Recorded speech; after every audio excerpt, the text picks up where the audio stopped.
Sugar pusher.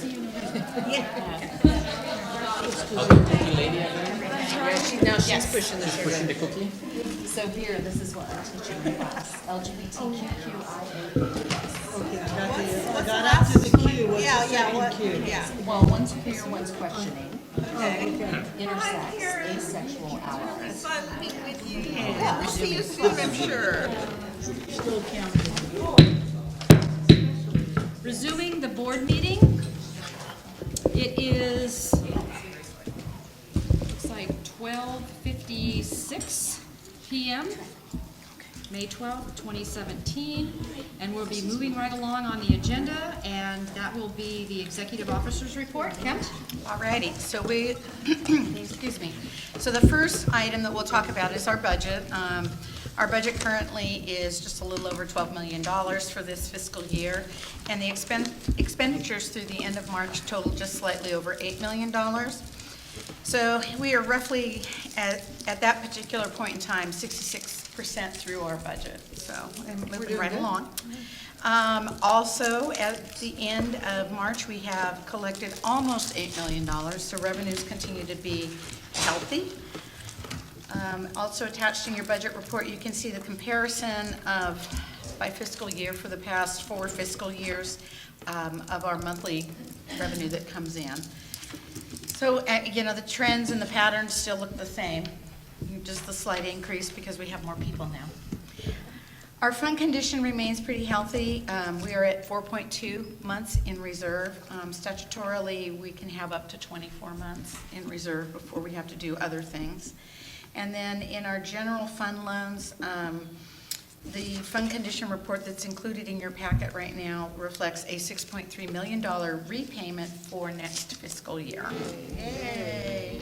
Will that zero it out? That'll zero it out, if that were to happen, yes. It's only taken 10 years. Yeah, so we'll just see what the California budget looks like. And the governor did release yesterday his May revised budget.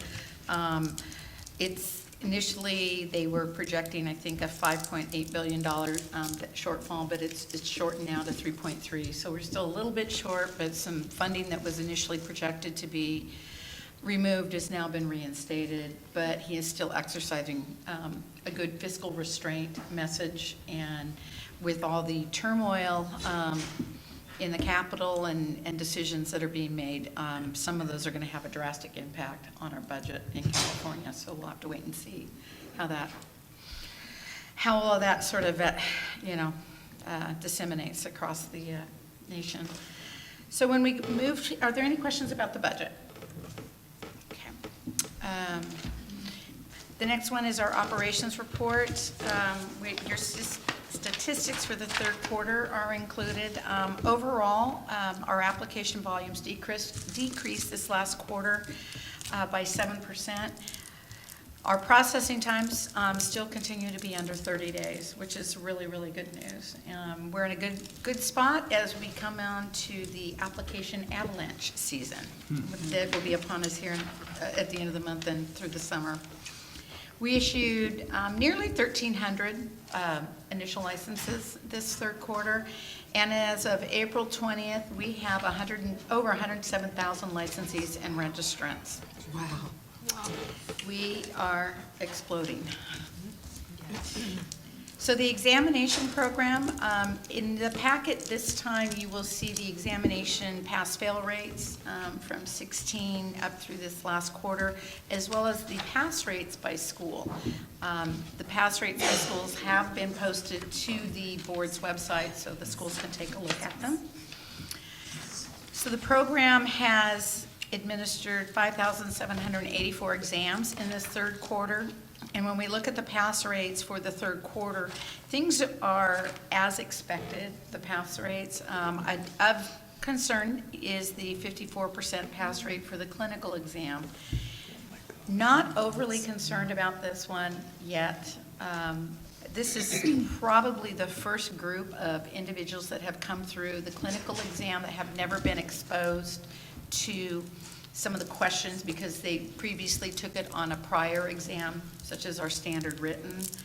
And there is a new version out, so it's, it's caught our attention, but I do know that OPES is looking at this particular exam carefully and making sure that the exam questions are performing as we expect. Yes, Ben? I apologize for interrupting the report. Would it be okay to comment now, or should I wait till after the report? I'm good. Okay. Thank you. Just on this question of the exams, specifically on the MFT Clinical Exam. Since that exam began in the first quarter of 2016, according to the statistics on the BBS website, the pass rate among first-time test takers for the MFT Clinical Exam has gone from 91% down by a quarter to a current 58%. And that's for first-time test takers. That is really alarming. And I've been in touch with Steve, and Steve's been wonderful in terms of getting back to me and talking about some explanations for why this might be the case. Right. Even in the presence of those possibilities related to, when people had taken the previous standard written exam and that kind of thing. Even in the presence of those possibilities, there's no good explanation for why the pass rate would be so low on an exam that covers the same material in largely the same format as the exams that came before it. My hope is that you all will work with OPES to actually engage in a formal reconsideration of the passing score for the previous cycle of the MFT clinical exam. Because a pass rate that is that low among first-time test takers, given how much preparation people put into this, is pretty deeply troubling, and probably speaks to an awful lot of people not having passed in that last cycle who really should have. Right. Okay, thank you.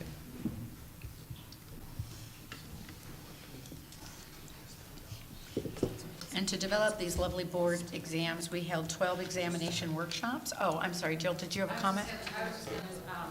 I'm going to echo I had the same concerns noted about the pass rates. I'm Jill Epstein from CAMP. So what Ben just suggested, is it possible to do a reconsideration of a whole quarter's tests and evaluate that? Well, I'm not going to say it's not possible. What I will say is that throughout the testing cycle, while those exam questions are out there, OPES consistently daily evaluates the statistics on each exam. And if there is a question that's not performing as expected, that question is brought to my attention, and then the decision is to remove the question, or we just don't score that question so that candidates are not adversely affected. So to retroactively go back and look at two previous or the prior quarter results and then maybe adjust, I don't know that that's possible, but I can ask the question. But I want to assure folks that, yeah, that's alarming to look at that, but at the same time, I have confidence in our service and the way they evaluate the questions, that if they see an irregularity occurring, then it's looked at further in depth, and then the decision is made to, remove the question or not score it. So, thank you. Yes. I just want to thank the staff for putting the statistics together. And I know this is a lot of work, but I'm sure that, this is satisfying to a lot of the school and a lot of the stakeholders to know, how they're doing, and Right. a good tool, to help the interns. So I want to thank you guys again. Thank you. Alrighty. There's no more questions on that one. Alrighty, so we had 12 examination development workshops. We started subject matter recruitment to develop our exams in March, and it's ongoing, and we've received 217 applications thus far. We still have a need for LPCCs and LEPs to be subject matter experts to assist in developing our exams, and I would really encourage those populations to apply, and the application is available on our website. We also finished the contract, and it is in place now for the subject matter experts who are doing the exam development workshops. That contract is for a hotel, it's for an entire year, so that's going to minimize the out-of-pocket expenses for the subject matter experts. That was a source of frustration for them this past year, so we've eliminated that. And all our subject matter experts who develop exams have to have a contract with us, and we've completed that process as well now. Moving on to our administration program, any other application that's not related to a renewal, we got over 10,000. That's a 5% increase from last quarter. And again, that figure does not include renewal applications, but I am happy to say that about 37% of our population is using that feature to renew their license online, so that's really helpful. Moving on to the enforcement program, we received 340 consumer complaints, 247 criminal conviction notifications last quarter. We closed 602 cases, and we sent 37 cases to the Attorney General's office for formal discipline. We filed 26 accusations against licensees and initiated 12 statement of issues for those applicants who we've denied but have requested an appeal. We've also issued 25 final citation and fines. And the average day still to complete our formal discipline process, which is from the date we receive the complaint to the effective date of the formal order, is still higher than we would like to see. It's at 785 days. Yet we started breaking down the statistics at the request of Dr. Chu at the last board meeting to see how long a case is at the Attorney General's office after we refer that. And on average, it's there 462 days. Wow. So this is despite our best efforts. I have 2 people that constantly and routinely monitor the cases, make sure things get filed timely. But at the end of the day, it's really up to the individual that we're taking the action against as to when, we can get the process going or resolved. There's always, some will request a continuance, the settlement back and forth, the negotiations there, that takes some time. It gets challenging to schedule a hearing with the Office of Administrative Hearings. Sometimes we're scheduling a year out, but that's something we can't control. And I do know that, the Attorney General's office is staffing up, but we just can't control what happens at those 2 agencies. Yes, ma'am. Just a question regarding sort of efficiency improvements, because I think if you look at it, I'm sure we're probably not the only agency or board that's dealing with this issue. Is this something that maybe we could approach DCA about and seeing if they could bring all of the respective parties together to start to look at how to improve efficiencies? Because even for the agency that I work with, when we have designated a certain amount of city attorneys that work specifically with our department, and we've figured out the other departments and agencies and where some of those roadblocks are, and then tried to figure out how do we work through some of those to improve efficiencies. So maybe that's an opportunity. Yeah. I think we can. We're not the only board that's having this issue. I mean, it's across all 42 entities under DCA. So, and it's one of the reasons that there was a request to add staff to the Attorney General's office, and that was approved. And I know that they're hiring. It takes time for people to get trained, but there's always ways to improve, always.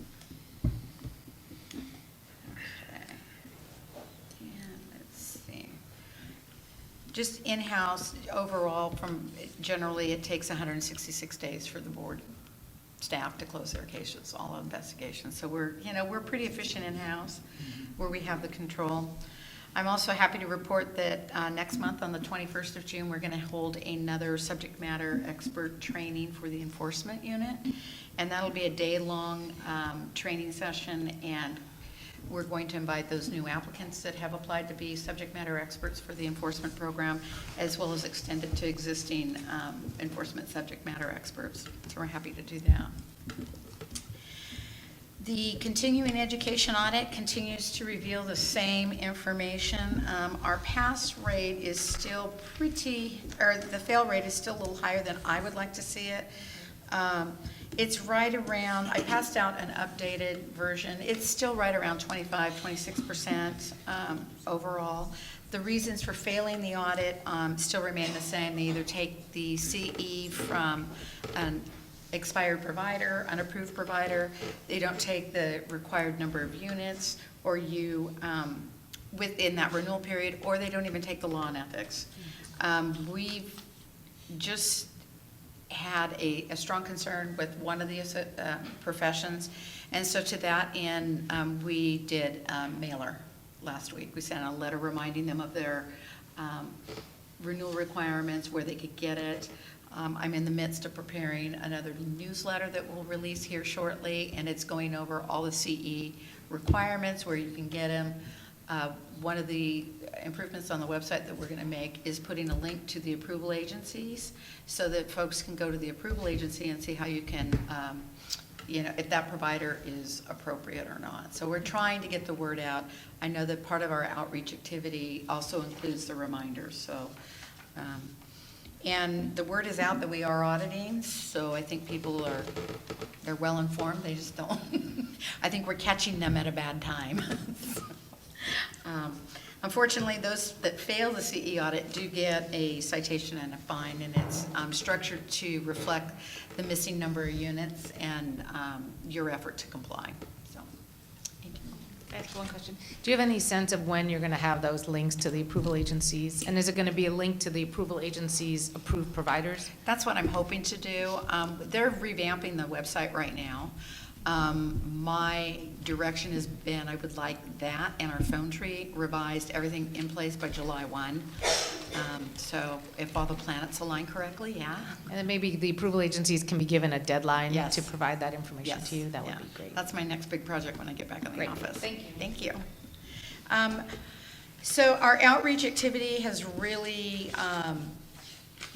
been robust, I would say, this last quarter. We had 18 events. A lot of professional conferences, education, MFT consortium participation. Not only did I go to the CalPIC conference, we went to the CAMP annual conference last week and was a speaker there. NASW Lobby Days was huge. And the reception that we get at all of the events continues to be really positive. Everyone's very happy that we're there. At the CAMP conference last week, the staff at the table was approached with 3 more opportunities. So, it's alive and well. I'm really happy to get out there and get the information out to everyone. So that's how we're doing operationally. Are there any questions? On the personnel front, we have a few departures and a few new hires coming on board. Next week, Ashley Henderson will start with the board, and she's going to be the licensing file coordinator in the licensing unit. She's backfilling behind a person that we promoted to another position within the licensing unit. We had an MFT and evaluator depart to accept a promotional position with the dental board.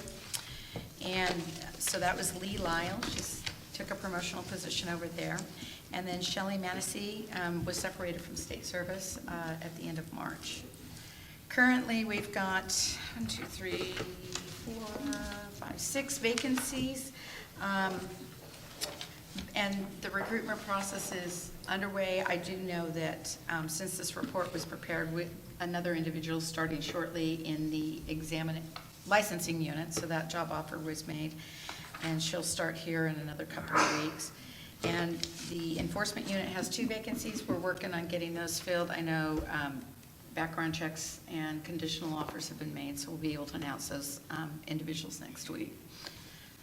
And we have 1 vacancy in the cashiering unit, support staff, and we're getting that filled. That application period closed this week. We're looking forward to that. Moving forward, the strategic plan. We've nearly checked every box on our plan, so well done. Yay. Yay. More than once. Pretty much the only new update is that the exempt committee has had 2 meetings this year so far, and we've scheduled at least 2, I think maybe 3 more that we'll be having. But we are scheduled to advise and update our strategic plan at the August board meeting. There will be some environmental surveys going out. I am getting the links. I'm going to forward them again to stakeholders and our association so that we can get the same kind of large response rate that we got last time to help us really develop the strategic plan. And we had, at the last development process, we had opened it up to some stakeholders, and I know Ben Caldwell joined us during that process, and having the perspective from the professions was really helpful. So I'm looking forward to doing that again. So that's complete. If there's no other questions, that's pretty much my report. No questions? Okay, the rest of the meeting is yours, Rosanna. I think you're gonna need a bigger glass of water than. Probably at some point. I'll refill it at a break. So I guess we'll go ahead and get started. We have several bills that have been introduced that we are tracking and watching to see how it affects the board and its licensees and stakeholders. So the first of those today that we'll be discussing is AB 191, and this bill has to do with mental health involuntary treatment is the title of the bill. And what it would do, the sponsor of the bill is CAMPT, and it would add licensed marriage and family therapists and licensed professional clinical counselors to the list of professionals who can be the second signature to extend involuntary treatments under involuntary commitments under certain circumstances. And under existing law, in order to place somebody in custody for assessment, there's a certain process that has to be followed. And so there's the 72-hour hold for assessment, and that's when a person is deemed to be a danger to oneself or others due to a mental health disorder. And what has to happen is that there has to be a notice of certification signed by two people. One of those people has to be the professional person or that person's designee in charge of the agency or facility that provides the evaluation service. The designee, if they use one, must be a physician or licensed psychologist, and they have to have a certain experience, meet certain experience requirements. The second signature has to come from they can come from a couple of different people. It needs to come from a physician or psychologist who participated in the evaluation. But if that is the same designee that performed the evaluation, the second person may be another physician or psychologist, or if one's not available, it can also be a licensed clinical social worker or a registered nurse if they participated in the evaluation. So that's one type of hold, and that's the process for that hold. There's a few other different types of hold, and the process is the same. So there's also a hold where after the 14 days of treatment, they can do further confinement for another 14 days if the person was suicidal during the treatment period. And then upon completion of that, there can be an extension for another 30 days if a couple of conditions are met, if the person remains gravely disabled as a result of the mental disorder or chronic alcoholism, or if the person is unwilling or unable to accept treatment voluntarily. So they have to follow those processes. The signatories, if the only types of our licensees that even have the chance to be a signatory are the licensed clinical social workers. So this bill is basically adding LMFTs and LPCCs to the list of people that can certify because they're oftentimes part of the treatment teams. The author in support of the bill points out that it's not uncommon for LMFTs or LPCCs to be part of one of these treatment teams. And if a social worker or the nurse is not available, and one of these other types of licensees are, but they can't sign, it leads to a person being either held longer than authorized by law, or it can lead to continuity of care issues. The Policy and Advocacy Committee considered this bill at its April meeting and recommended that the board consider taking a support position on this bill. And you'll also see the organizations that have sent a letter of support or opposition. One clarification that did come up at Policy and Advocacy Committee was asked why the California Psychological Association was opposed. It's because they always do. In their opposed letter, they stated that the bill doesn't speak to how LMFTs or LPCCs meet the training standards to assess or evaluate the need for extended holds. So that was their statement, so, for further information. And with that, I will open it up for discussion. Board members? Anyone on the board? Leah? I'm not too concerned about CPA, their opposition, because that's what they do when it comes to these types of things for our, they have a idea about master's level versus doctoral level people, so I'm not concerned about that at all. Okay. Any other board member? Okay, I'll open it up to the public. Ben Caldwell, MFT California. We're not on the list here, but we are in support of the bill. We appreciate CAMP's sponsorship of it, and we would respectfully encourage a support vote here as well. Thank you. Jill? Jill Epstein with CAMPS, and just to clarify with this, the CPA's opposition actually got no traction at the committee hearings, mainly because there is no additional requirements for social workers or RNs to have any additional training in order to be the secondary signer. So it didn't seem like a very legitimate argument to say that MFTs or LPCCs are not equally capable as a social worker. And likely, yeah, so that was, it didn't get a lot of traction at that level. Thank you. Thank you. Any other public comment? Any other comments by the board? You ready for a motion? I always. So I'll make a recommendation for the board to support the bill. Okay, there's a motion to support. Is there a second? Samara. Any discussion? Okay, Christina? Max Disposti, Yes. Samara Ashley, Yes. Dr. Leah Brew, Yes. Renee Launer, Yes. Dr. Christine Whitlisbach, Yes. Deborah Brown, Yes. Patricia Loss Dawson, Aye. Betty Conley, Yes. Dr. Peter Chu, Aye. Christina Wong, Yes. Sarita Coley. Yes. Motion carries. Roseanne? All right, so the next bill for consideration today is AB 456. The author of that is Assemblymember Thurman, and this bill deals with the 90-day rule and applying that to registrants, to applicants for registration as an associate clinical social worker.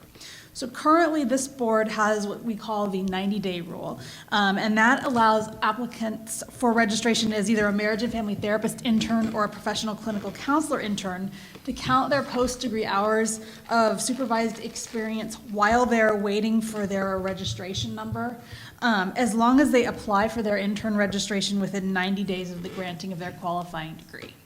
So our MFT and PCC registrants have that, but currently ASW registrants do not have that same grace period.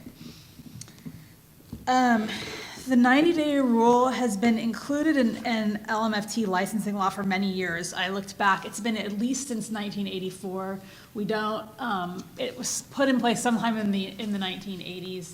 We don't have really great records, so I can't tell you the exact year, but the closest I could get was 84. When the LPCC Licensure Act was created, it was modeled after LMFT law, and so the 90-day rule was also written in for our LPCCs. The purpose has been to assist recent graduates in obtaining some of their supervised experience hours while they're waiting for their registration number, because that can take a little bit of time. Currently, the board does strive to keep the registration processing times to under 30 days. However, historically, there have been periods where that wait time period is higher. There's been times where we've had budget constraints or furloughs that have caused staffing shortages. The fingerprint process used to be, before it was done electronically, it was done by hard cards, and there could be up to a 3-month wait for the FBI and the Department of Justice to process that. Today, the wait times for that's more like 3 to 7 days.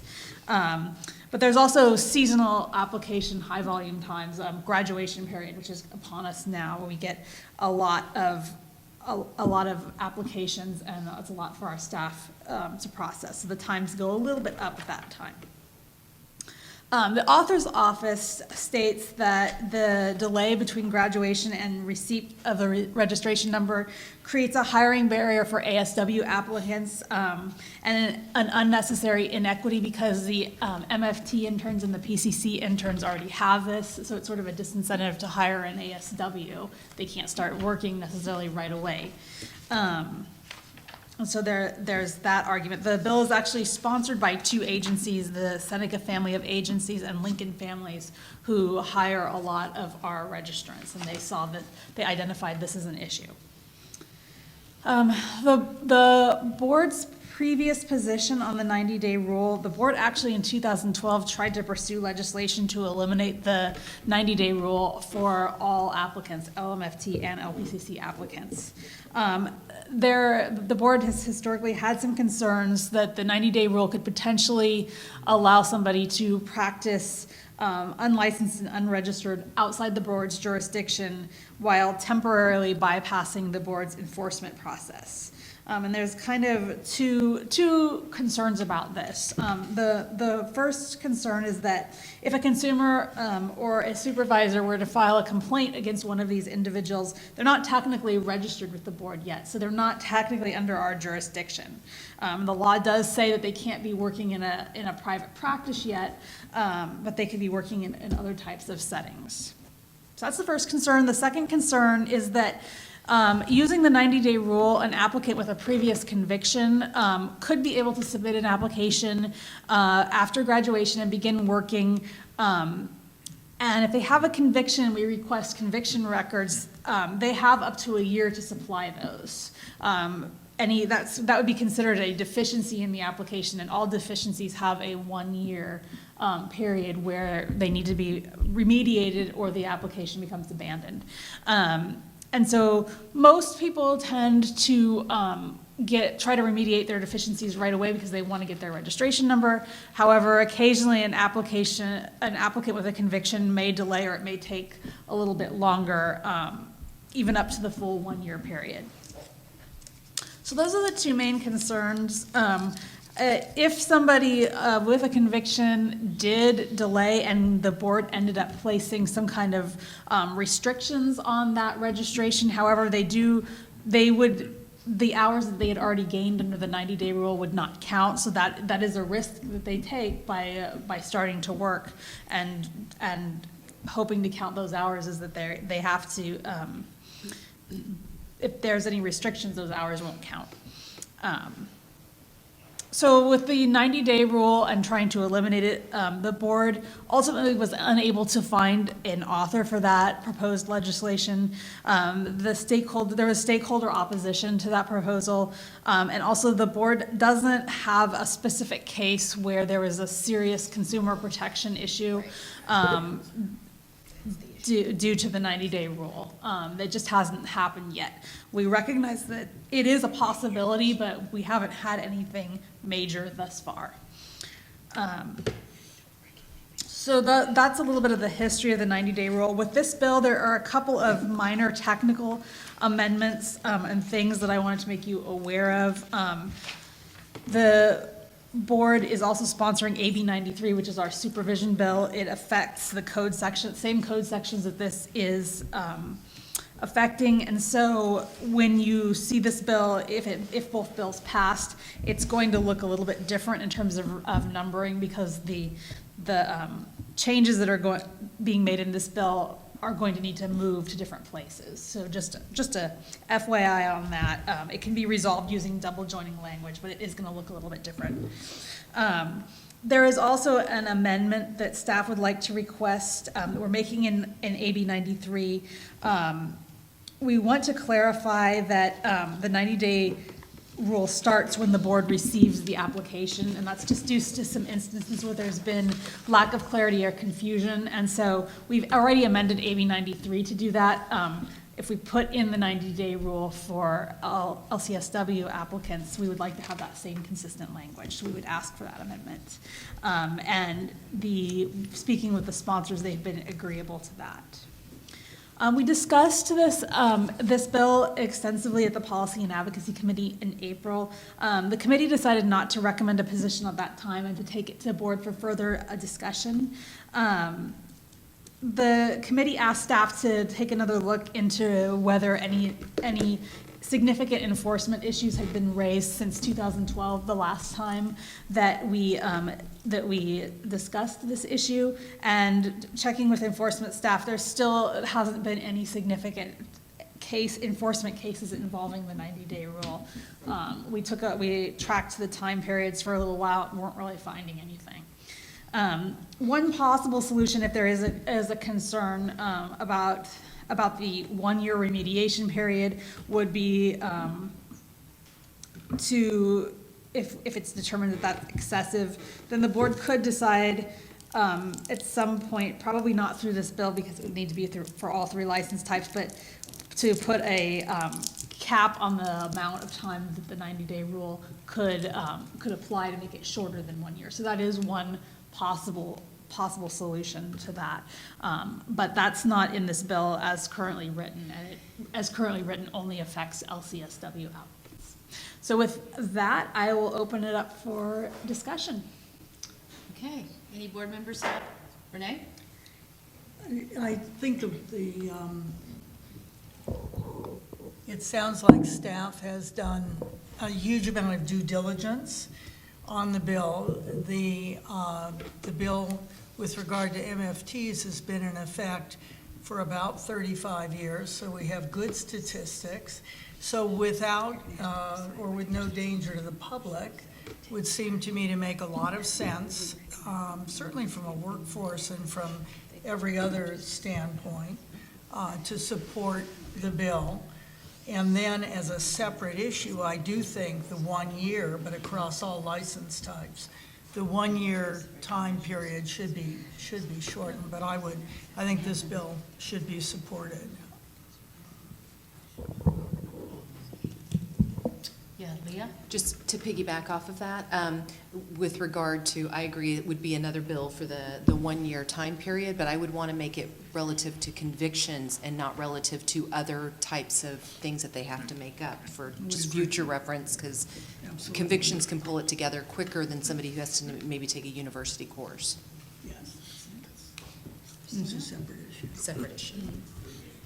It just dawned on me that, because this is recommended by the legislators, so, if the bill passed, then, so we're kind of get stuck with, whether we want to do it or not. Mm-hmm. So I think, if we support it, then maybe we can, be more in the driver's seat to work with the author's office, to see how the implementation, is going to happen.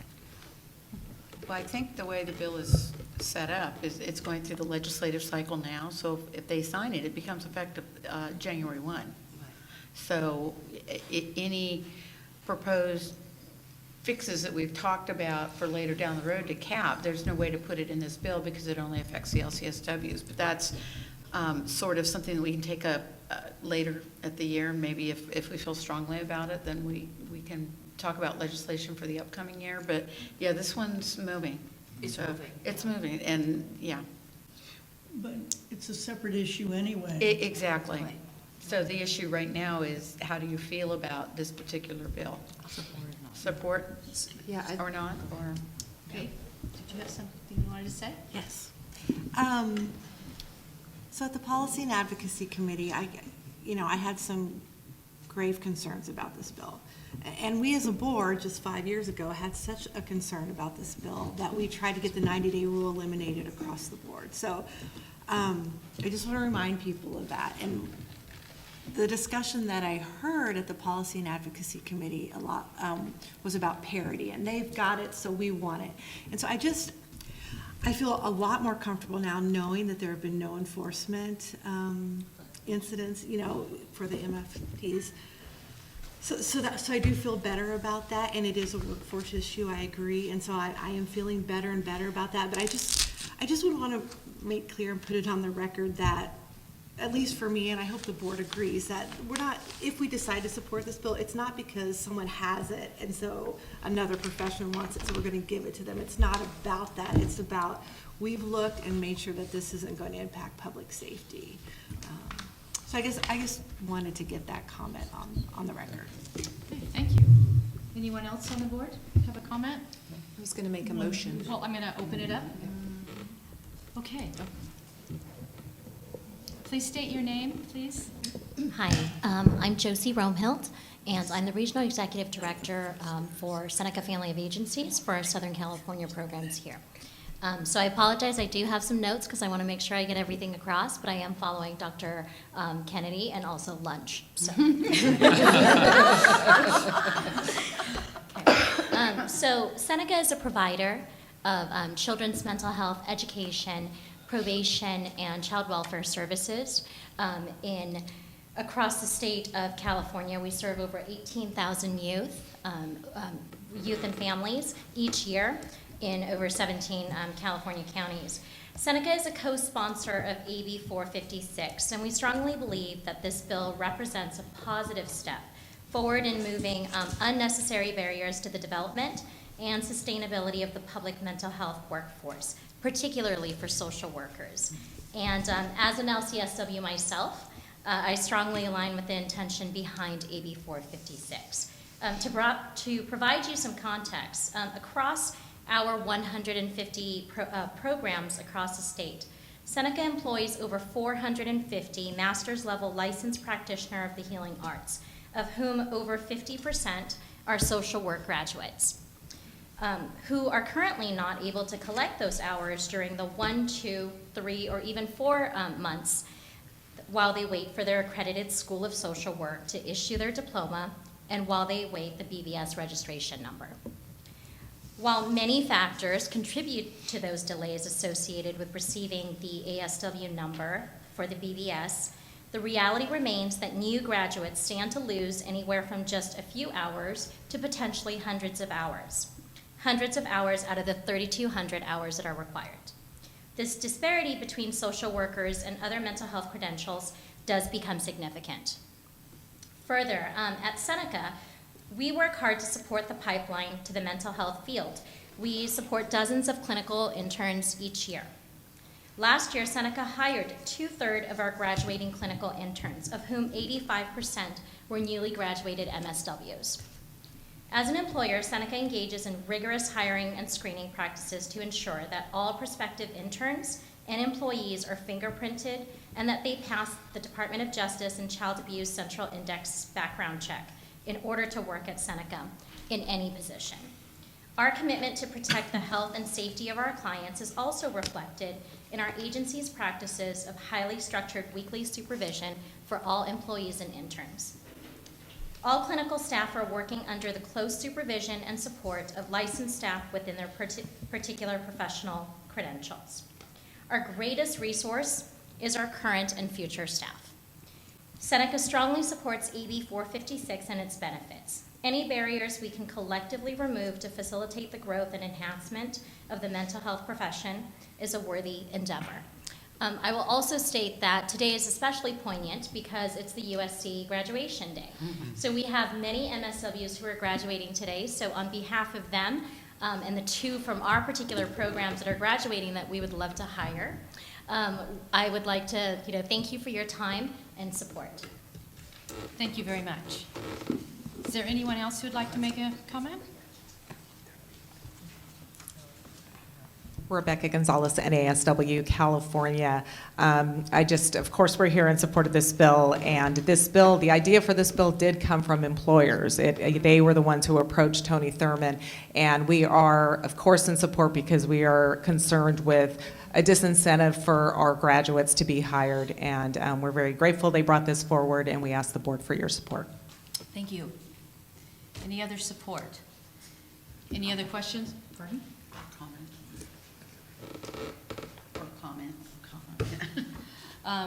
Is there any other comments from the board? I would like to make a motion. Okay.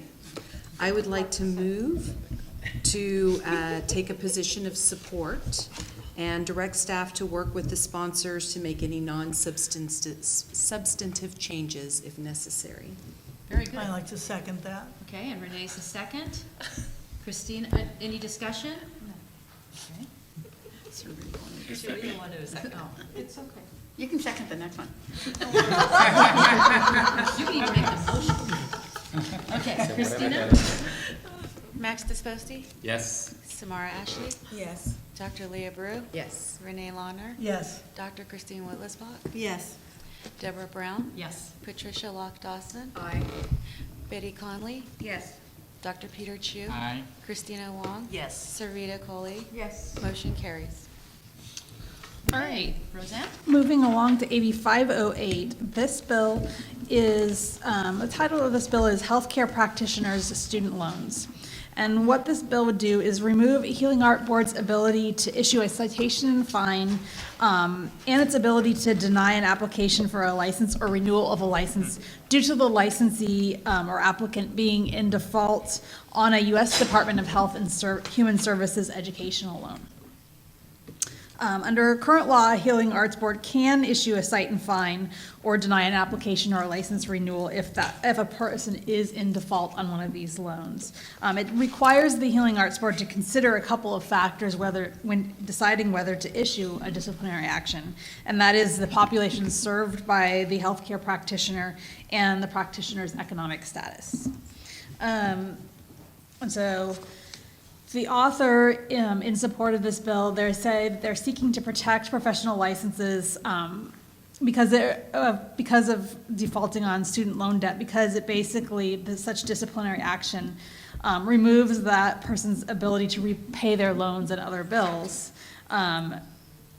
They note that about 20 other states have laws allowing this kind of disciplinary action for loan defaults, but most of these laws were passed before the student loan bubble became such a big thing.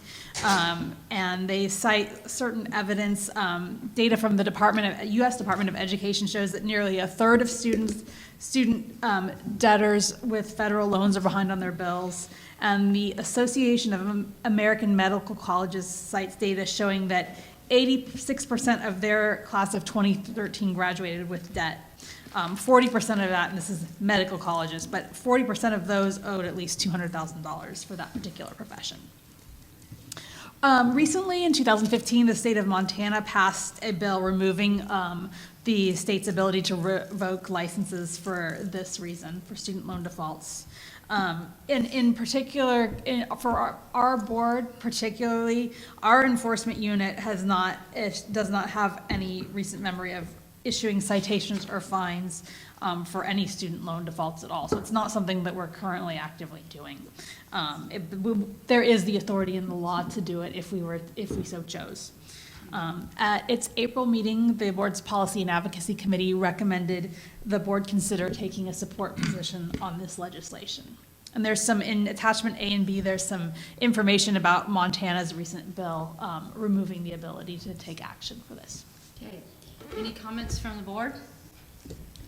Well, Okay. I'm going to try to stay calm and not get on my high horse. I really support this bill because when people can't pay for things, adding additional fees and citations on citations and late fees makes it worse. So I think this is a good policy to not punish people who are low income, so. Thank you very much. And I got my horse out at the P&A meeting, so I won't redo that one again. Any other comments from the board? Okay. I agree with what Leah said. Okay. Ben? Ben Caldwell, MFT California. We're a little late in the game in terms of getting our letter in, but we're also officially in support of the bill. We share your high horse.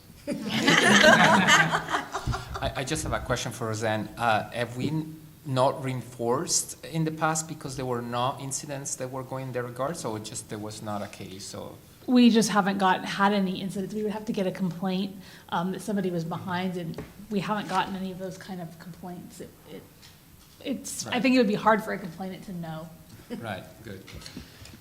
I'm thinking about my loan. Yes. Okay, anyone else from the audience or the public? But Samara has. Samara. Oh, no, I'm just Oh, gonna I'm make a sorry. motion. Oh, okay, No, yeah, when you're done. okay. Are there any more comments from the public? All right, back to the board. Samara, would you like to make a motion? So I make a motion that we support AB 508. I'll second that. Oops. It's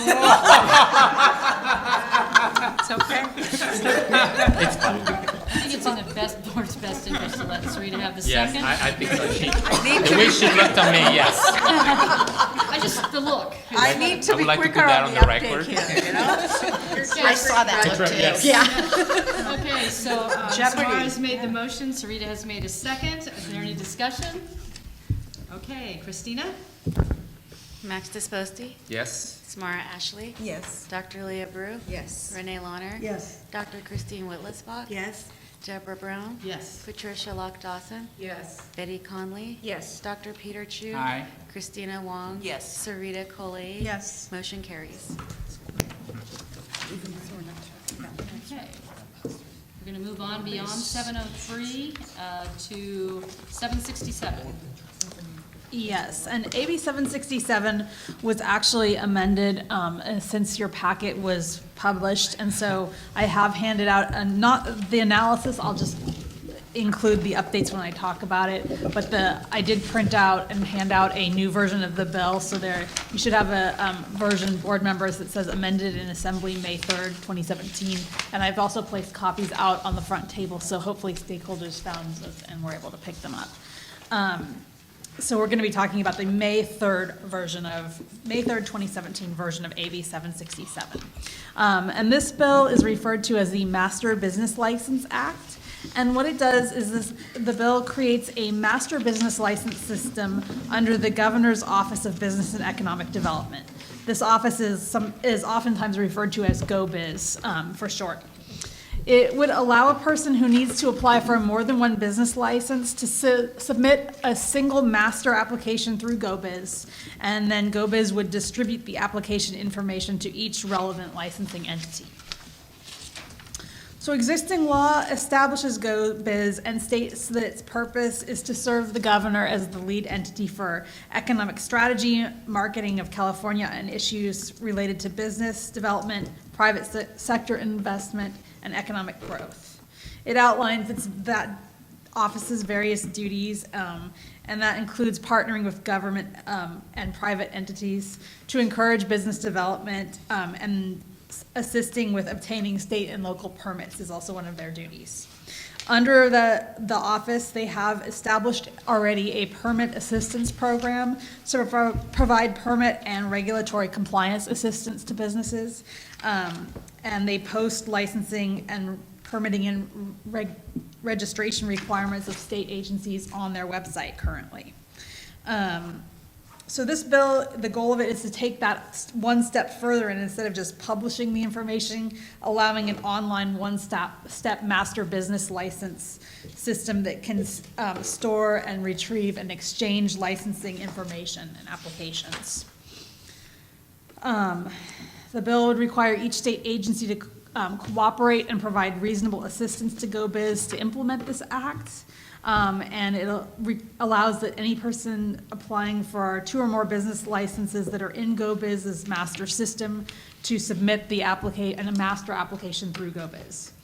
And then they would then develop an internet-based platform, and they would charge a master application fee in addition to the other application fees that would go to the various relevant state agencies.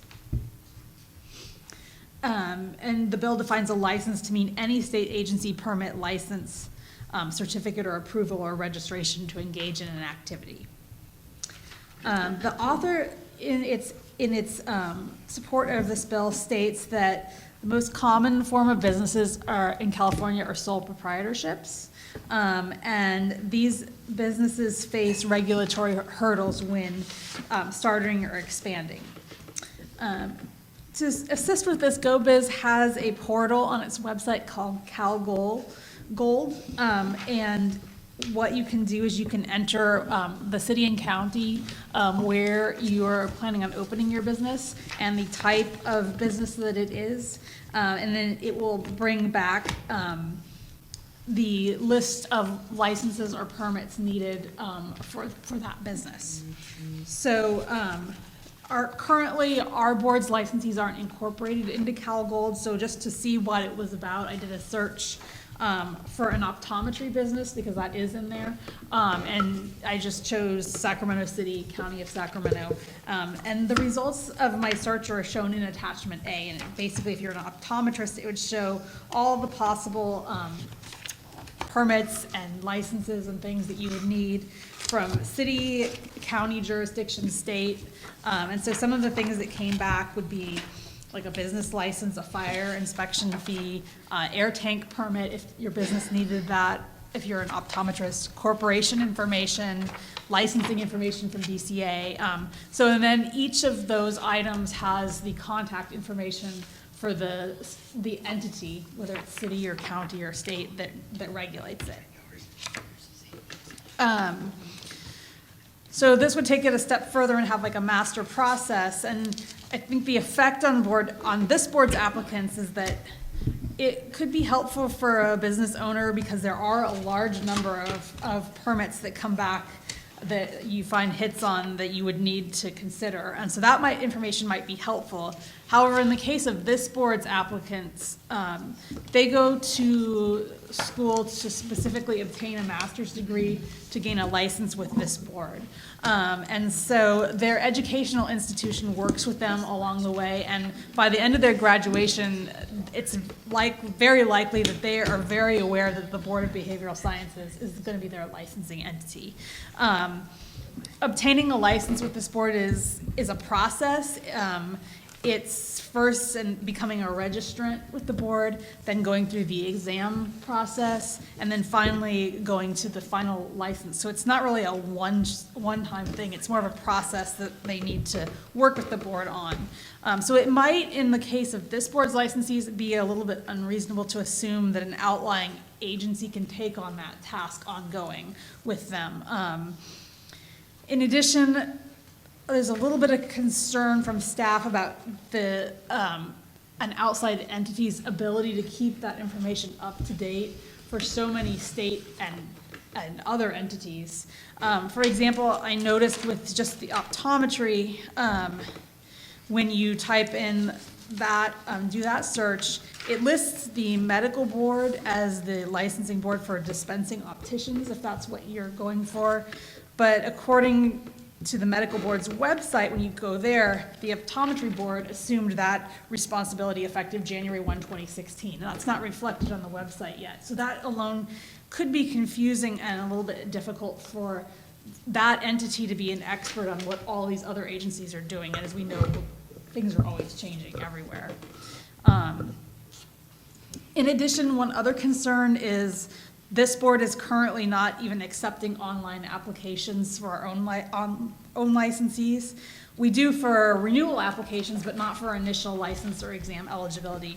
That is a hope to be able to build that into Breeze over the next several years, but we're not there yet, and there's various reasons for that. In terms of the fiscal impact, it has not been calculated at this time for each DCA board or bureau. It's been calculated for the department as a whole. The cost that was given was $4.9 million spread over 2 fiscal years for the entire department. That's 113 licensing types across all of DCA's boards and bureaus. This would cover modifications to the Breeze database, which this board is on, and then also CAS and ATS, which is the old system that some boards are still on. And it also assumes that GoBiz and DCA will need to do a daily interface to transmit information back and forth. The bill was amended May 3rd to specify further that GoBiz and the state agencies that are affected by this would be able to borrow money from the state's general fund in order to fund costs of integrating the system and getting it working, and a loan would be repaid with the fees for the master business license that it's collected. So that was the amendment for May 3rd. At its April meeting, the Policy and Advocacy Committee discussed this bill. and recommended that the board consider taking a support, if amended, position to ask that our board be exempted from the provisions of this bill. And the thought behind that was it might be helpful for some types of business owners, but not particularly our licensees. Yes, I'm done. I have a lot. Dr. Patricia. I have so much stuff here, I'm sorry. Computer, okay. So is it conceivable that, so anybody who wants a license can apply to this? So even if you can use this service. So anybody who, even if you just want a single license, you can go through this master business license thing, or have they even gotten that far where you'd still apply to the authorizing agency if you just need the one license, but if you need two, you go to the master? Because that seems very confusing. How would you differentiate? I think the thought is that even if you just need one DCA license, there's probably another type of license you will need, that are a city permit or a business license that might be through a city or a county. So I think that the idea is sort of to create a one-stop shop. Even if you're one license type under DCA, you might need to be a license holder or a permit holder by somebody else. So it's kind of trying to streamline that process to people so it's not so confusing where they need to go to look. But that is different for each license type and different per jurisdiction, municipality. I mean, how many, the permutations, this like in the millions of different licenses. Yes. On this CalGold site right now, they do ask you to not only put in your profession type, but the city and the county. So in theory, it would have all of that information and spit it all back to you. Yeah, so why would they, I would just think, why wouldn't they just have a service where you enter your information and then it says, here's what you need in this area?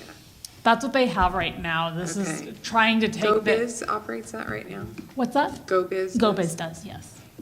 I've never used it. Okay. Thanks. Leah? Okay, so this would also include like your business permit for sole proprietorship, right?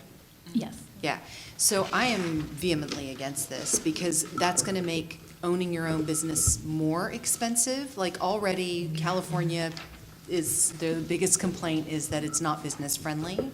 And this would add more fees, more expenses.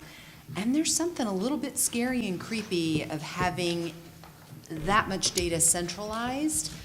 Scary because of all the malware problems that are happening right now. I mean, I don't know if anybody's looked at the news today, but there's the what is it called? Ransomware that's hit 34 countries. 74 countries right now, today. So you can't, the hospitals can't get patient data. And I'm thinking this kind of big data situation really sets us up for those kind of ransomware problems. So I really would prefer to oppose it because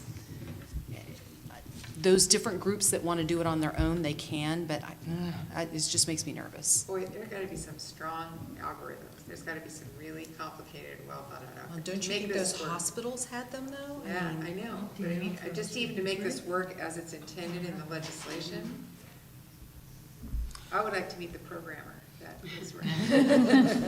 They probably aren't alive yet. Yeah, exactly. I agree with Leah as well. I think the intent is good. There is an intent to try to centralize information and facilitate that process, but for what I read and I heard, it doesn't look like it's really clear where it's going either. So to me, it's adding to the confusion of understanding what needs to be done in order to be up to date also with that information. It seems adds more to it instead of taking away, simplify the process the way a list is being presented, unless someone else has other things to show that prove to the contrary. Yeah, I'm not for it. Christina? So this bill is, I think it's, when we talked about it last time at the PNA, it's an effort for California to improve the, to create a more user-friendly and, more welcoming for the business. So the intent is definitely good. And so, who doesn't want California's, economy to be able to sustain and be more, business friendly? So, but when they're applying to our board, it does create, a lot of the implementation trouble. So that's why we recommended, that, we support the idea, but to exempt our board. So that, we can remain, we can do, remain our own, practice, to make sure that, we consume, protect our consumer by, still able to do the fingerprinting and all the stuff that we needed to do. I have a question, I'm sorry. So in regards to supporting businesses, though, how come they haven't gathered more support than it's written here from business community? Because there is only the Assembly Committee of Jobs Economic Development, which is really important, but there is no one else there. Yeah. So I wonder why, if it's so appealing to businesses, why they haven't, do we know that? No?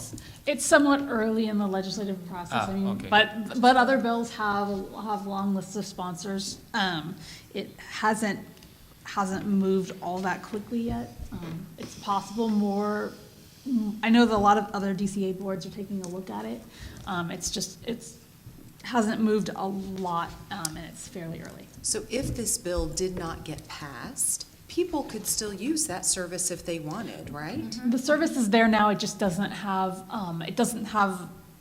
there's not the one-stop license shop, and that hasn't been built in. And there's nothing in the bill that says that which entities are going to be included in it, or if it will be phased in, or even how it'll be implemented yet. So I expect that we'll see more amendments later, we just don't know what those are right now. Okay. Anyone from the public like to comment? Okay, back to the board. Is there a motion? I'll just, before a motion, as a sole proprietor, as a business owner, I oppose it.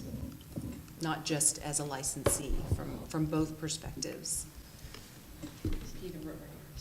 Peter? Oh, you ready to entertain motion? Well, we have a motion, I'm waiting for a second.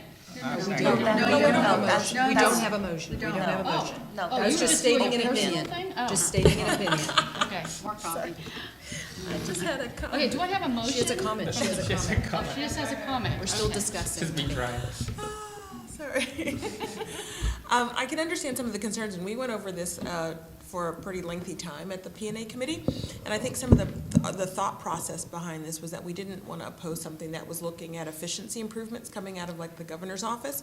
So maybe we could make a different recommendation, which is to continue to, or to have a neutral position with the hope that it be amended to exempt BBS from the list.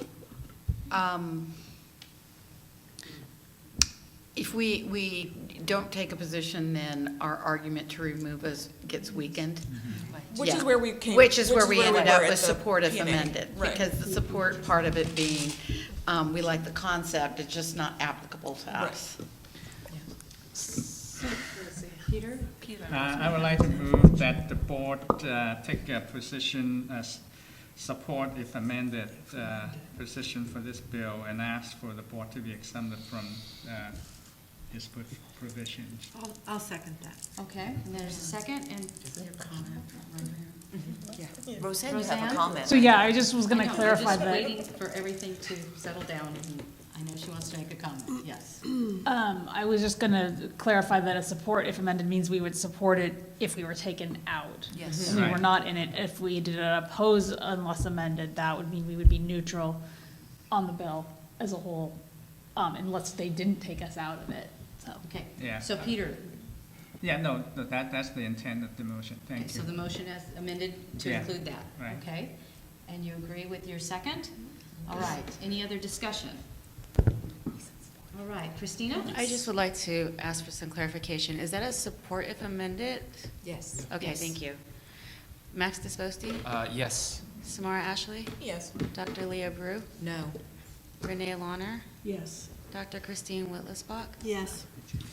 Deborah Brown? Yes. Patricia Lock Dawson? Reluctantly, yes. I'm sorry? Yes. Thank you. Betty Conley? Yes, I know, I was I went to sleep, I was thinking. Dr. Yes. Peter Chu? Aye.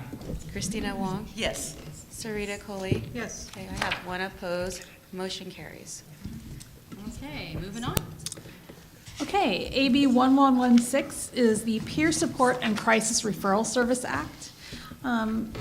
And this bill establishes that a communication between an emergency service personnel worker and a peer support team member, crisis hotline staffer, or a crisis referral service staffer is privileged for non-criminal proceeding purposes to the same extent and limitations as a communication between a patient and a psychotherapist. Existing law establishes the patient psychotherapist privilege and establishes that a patient has the privilege to refuse to disclose and prevent disclosure of a confidential communication between that person and their psychotherapist under certain circumstances. And the law goes on to define a psychotherapist as including several types of healing arts professionals, including the board's license types. So under this bill, it would just establish that communication between the emergency service personnel persons and the peer support people that I just named would have the confidentiality the same as the psychotherapist patient privilege for non-criminal proceedings. And it would also say that a record kept by one of these peer support team members is not subject to subpoena, discovery, or introduction into evidence in a civil or administrative proceeding, unless its revealing would prevent reasonably certain death or harm or commission of a crime. So this bill would also define emergency services personnel as somebody who provides emergency response services. So we're talking about law enforcement, firefighters, EMTs, things like that. And then peer support services is defined by a peer support team member providing pre-crisis education, one-on-one support services, consultation, and grief support, things like that. And it lists each one out that qualifies.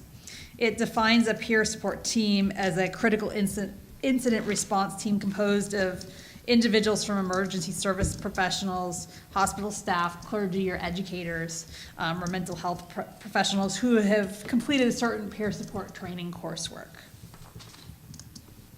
And what the author states that they're trying to do in sponsoring this bill is that they state that it's critical to provide first responders and law enforcement with the opportunity to address critical incidents of stress through peer support to ensure that they receive the help that they need. They cite that often emergency personnel don't discuss post-traumatic incidents that they experience because they are concerned that it could result in an adverse job action. So the author is seeking to increase the availability of support by allowing some of these communications to be confidential. So this bill was discussed at the Policy and Advocacy Committee, but it was actually amended pretty significantly the day of the Policy and Advocacy Committee meeting, and so we discussed it, but deferred taking a position or recommending a position to the board.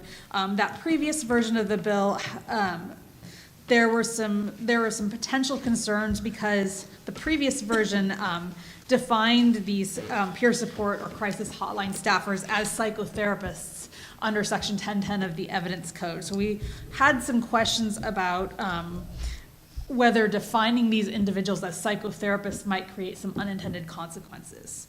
But like I said, the day of the Policy and Advocacy Committee meeting, the bill was amended to no longer add these crisis hotline or crisis peer referral service people to the definition of a psychotherapist, but it just protects the communication states to the same extent as the psychotherapist patient privilege and subject to the same limitations.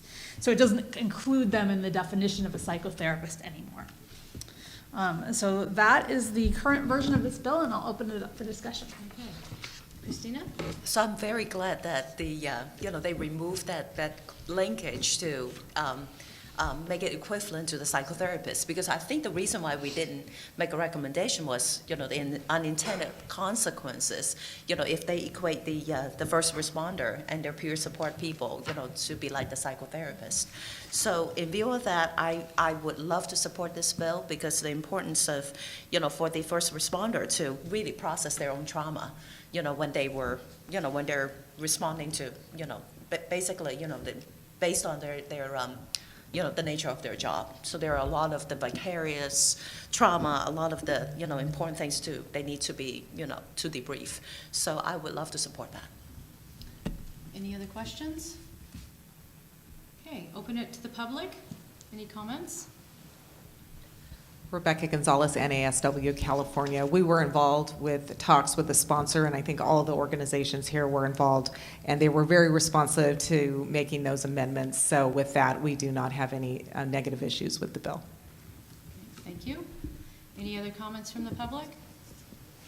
Okay. I would like to make a motion to support this bill. Okay. Is there a second? Go ahead. Samara? I'll second the bill. Samara? Okay, any discussion? Christina? Max Disposti? Yes. Samara Ashley? Yes. Dr. Leah Brew? Yes. Renee Launer? Yes. Dr. Christine Whitlisbach? Yes. Deborah Brown? Yes. Patricia Locke-Dawson? Aye. Betty Conley? Yes. Dr. Peter Chu? Aye. Christina Wong? Yes. Sarita Kolade? Aye. Motion carries. Can we take a quick bathroom break? We're going to take a break for 10 minutes. It is 10 after 2, so 20 after 2? Yes.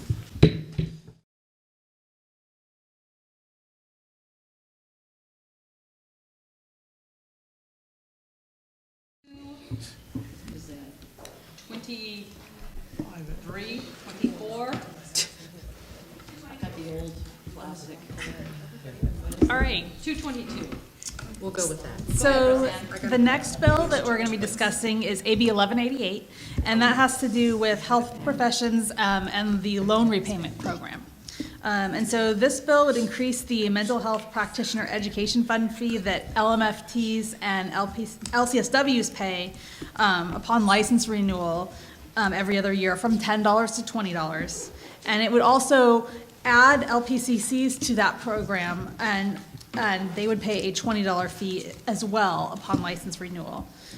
This adding LPCCs would make LPCC and PCC interns able to apply for the loan repayment grant if they work in the mental health professional shortage area. So currently, only LMFTs and LCSWs participate in this program, and as part of that, they pay a $10 biennial fee at renewal into the Mental Health Practitioner Education Fund.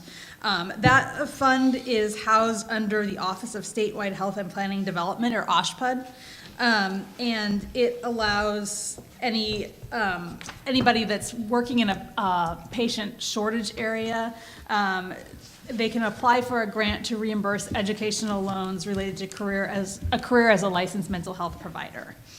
And as part of the program, they need to provide service for 24 months for no less than 32 hours per week. So this bill, as I said, would include LPCCs and increase the fee. And the author is seeking to include LPCCs and also, by raising the fee, make sure that more of these loan repayment grants are available. A couple of things about the bill. It still references MFT and PCC interns, and as of January 1, 2018, those are going to be called associates. So that's when this bill would eventually come into effect, and so staff is recommending that it be amended to call them associates. And there's also some technical amendments to 4996.65 and 4999.121 that staff recommends just for consistency with LMFT law, to make sure that the law is worded consistently across all three license types. The bill currently is an urgency measure, and staff has some pretty serious concerns about it being an urgency measure because urgency measures become effective immediately upon signing by the governor. But the implementation of this bill is going to require new fee codes to be established in the Breeze system, and that can't be done, it just can't be done immediately. It's not something that can be done quickly. In discussion with the Office of Information Service, which programs Breeze, they said they would need at least 3 months. That would be January 1. The problem with that is that the license renewal notices go out 3 months in advance. So let's say this bill was signed in October, even if it became effective like a normal bill, January 1st, it's possible that the renewal notices will already have gone out 3 months in advance with the lower $10 fee, and that could create problems with people being deficient $10 and having underpaid because they got their renewal notice. So in order to implement this correctly, staff is highly recommending that we ask for a delayed implementation until July 1, 2018. That gives us plenty of time to make sure Breeze is programmed and that we can implement this smoothly with no confusion. I would move that we, well, let's see, what is my motion? Is to, are we going to support it if amended? Or what do you want, how do you want to do it? I think the support if amended with the Okay. amendments that I suggest, the minor technical amendments as well as the delayed implementation. All right. Because I'm with you on that. That urgency measure, that's a little bit strange. So let's move approval with the amendments suggested by Roseanne for support if amended. I'll second that. Christina seconded it. Is there any discussion by Just, board members? It's really painful to see how much more LPCCs pay compared to social workers, but it's not relative to this, but I just wanted to notice that. Okay. I also So noted. Anybody else on the board? I just want to say that the loan repayment program is actually pretty vital to sustain the mental health professional, in the rural area like where I live. So it's a really important way to, for the mental health professional to stay and work in that area. So. Anyone else on the board? Okay, public comments?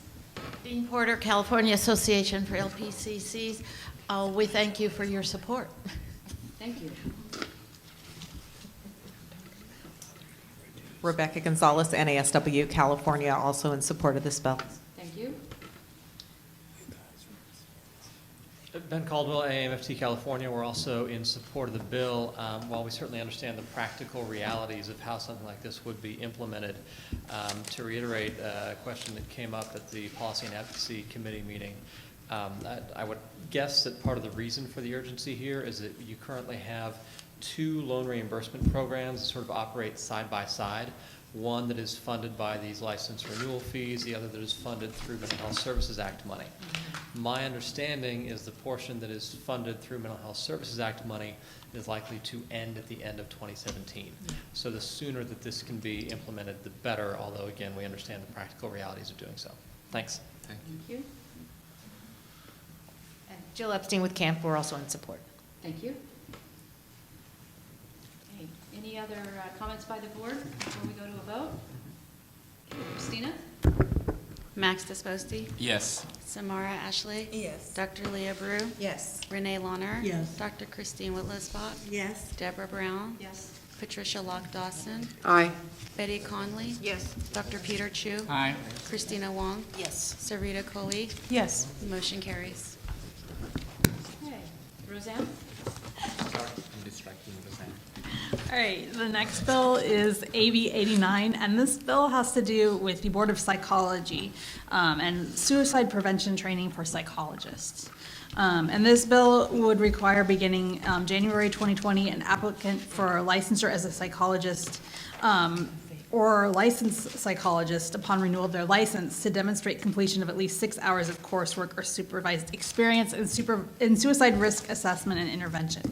And so this bill is one, we talked about this issue a couple of years ago. I'm going to talk about AB 89 first. This is one way that this issue is being addressed. The next bill, AB 1372, is a slightly different approach. And so this bill is being sponsored by the California Board of Psychology, and they are proposing, based on the on a bill that was run a couple of years ago and vetoed by the governor, that bill was AB 2198, and it was also requiring suicide prevention and assessment coursework for both licensed psychologists and licensees of this board. And at the time, this board considered the bill, and while it shared the author's concerns that some healthcare professionals may lack training in suicide assessment, the board didn't feel that the bill at that time would accomplish its direct objective. And so the board took an oppose unless amended position on the bill and asked for basically the formation of a task force. However, that bill was not amended per the governor's request. And what ended up happening was that the governor vetoed AB 2198 in September of 2014, and I've attached his veto message. And he asked that licensing boards evaluate the issues that he raised and take any needed actions. So in response to the governor's veto message, both this board and the Board of Psychology each conducted a survey of their schools to determine the extent of the exposure to the topics. And they were asked to report courses required by these topics and the number of hours devoted to the subject. So total of 28 master's degree programs responded to our survey. In the spring of 2015, we released the findings, and we found that the coursework is commonly integrated across the programs, varying number of hours, but it's commonly integrated and oftentimes across courseworks and practicum. So as a result of that, this board concluded that mandating a specific number of hours of coursework would be unlikely to be effective. And we offered to the governor's office several other solutions, and that was ensuring that frontline healthcare professionals like nurses and physician's assistants and county mental health workers have adequate training, forming a task force to discuss a model curriculum, and also assessing resources at the county mental health level to determine if there is an adequate level of support there. And so attachment B shows the letter that we the letter that we wrote summarizing our survey findings, and attachment C summarizes our survey responses. The Board of Psychology has decided to take a different route, and they've decided to sponsor this legislation, but it just applies to their board and their licensees. Okay, any comments? So do we vote to take a neutral position? Is that? You can. This is mainly informational because it was such a big topic for us. Yeah. You can choose to take a position, not take a position. But we have to vote on that, right? I don't know that you have to vote if you No. don't take a position. Yeah. But we deemed that the topic was important enough that we wanted to analyze the bill. I'm sorry, and initially it looked like we were going to be included or pointed out. Ouch. Yeah, so that's why it's here. That has not occurred, but again, we wanted to make you aware of it. Yeah. However, since the committee did make a recommendation to the board, the best way to handle it, to act on that recommendation would be to take a vote. Okay, thank you. You want to do it, Leah? I'll make a motion. I was going to do it too. Make a motion for the board to take a neutral position on AB 89. Second. Okay, any discussion from the board members? Any public comment? Sorry. Oh, sorry.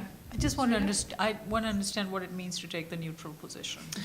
A neutral position means we're not supporting it or opposing it. It's No, just. I mean, I understand the grammatical part of it, but really literal means meaning of it, but what does it really mean, the implications? We won't be sending any type of letter to the office. We'll just basically stay silent.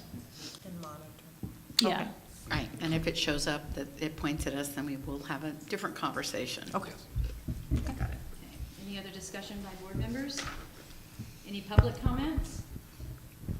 Okay, back to the board. Any last comments, questions? Christina? Max Desposti? Yes. Samara Ashley? Yes. Dr. Leah Brew? Yes. Renee Launer? Yes. Dr. Christine Wittlisbach? Yes. Deborah Brown? Yes? Patricia Lock-Dawson? Aye. Betty Conley? Yes. Dr. Peter Chu? Aye. Christina Wong? Yes. Sarita Coley? Yes. Motion carries. All right, so AB 1372 is by the same author that carried the bill a few years ago and also that's carrying AB 89 right now. And this is sort of a different approach, to the issue of addressing the issue of suicide. And this bill has to do with crisis stabilization units at the county level and the amount of time that a patient can be held there. So this bill allows a certified crisis stabilization unit that provides specialty mental health services at its discretion to provide medically necessary crisis stabilization services to individuals beyond the allowable treatment time of 24 hours under certain circumstances. Under existing law currently, there are standardized guidelines to govern the provisions of mental health services that are at the local level, and it designates the Department of Healthcare Services, or DHCS, as the state agency that's responsible for overseeing these programs. And it states that these programs need to be provided in the beneficiary's home community or as close as possible to it. And the law defines specialty mental health services as rehabilitative mental health services, which include, among other things, crisis intervention and crisis stabilization. And crisis stabilization is a service that lasts less than 24 hours for a condition that requires a more timely response than a regularly scheduled visit. It can include assessment, collateral, and therapy. So this bill basically would allow a person to be held for more than 24 hours if the individual needs inpatient or outpatient care and there are not enough crisis stabilization beds or outpatient services reasonably available. If it has a provision that if the person is placed under a 72-hour 5150 hold, they have to be credited for that time detained. So there is that counterbalance there. And it requires that mental health plans to establish treatment protocols consistent with best practices in the industry. And so basically by giving these crisis stabilization units extra time, the author is trying to ensure that if there's currently not a bed for a patient, that they can remain in treatment until a bed is available instead of just releasing them out into the community when they still need services. So again, this has to do with part of the board's consideration of the bill that was AB 2198 in 2014. And the board recommendation to the governor at the time, one of the things that the board suggested was ensuring that the services at the county level were adequate and that everything was being done at that time. And so attachment A shows the letter that we wrote. Sorry, I have a question again. So if there's no bed and they continue treatment, where do they do that? Do we know? They go back home.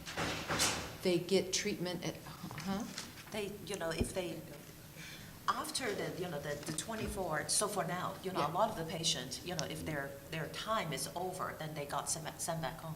right, they get released, but they don't get released, but there's no bed for them. So where do they stay in the hospital? In the waiting room? They can't. They can't stay in the hospital.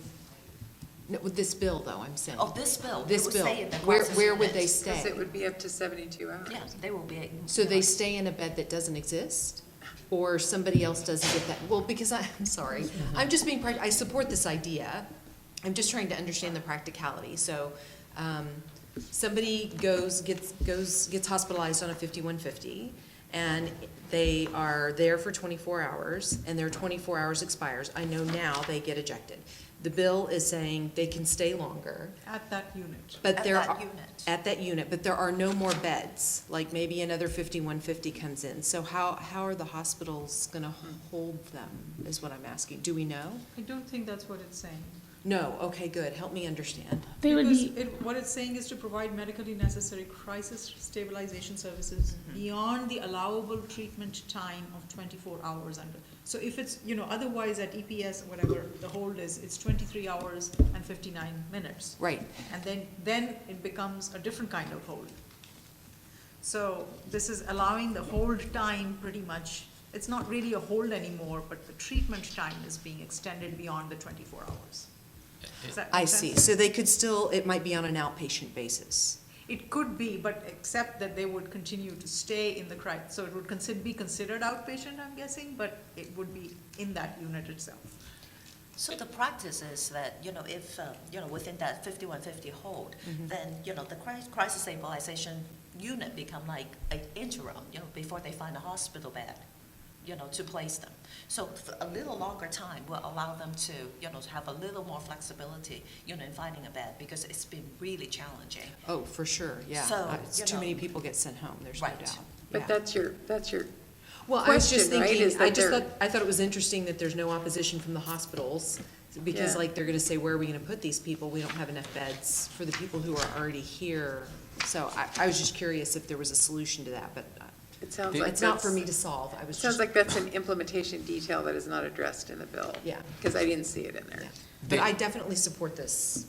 Me too. The way I read it, I don't know, maybe it's, because in the summary of the bill, it says it's discretion. So it could be that the hospitals know that they don't have extra beds, they can apply that. So it's not reinforceable everywhere unless there is a need for that, right? Because at the beginning of the summary of the bill, that's what it's saying.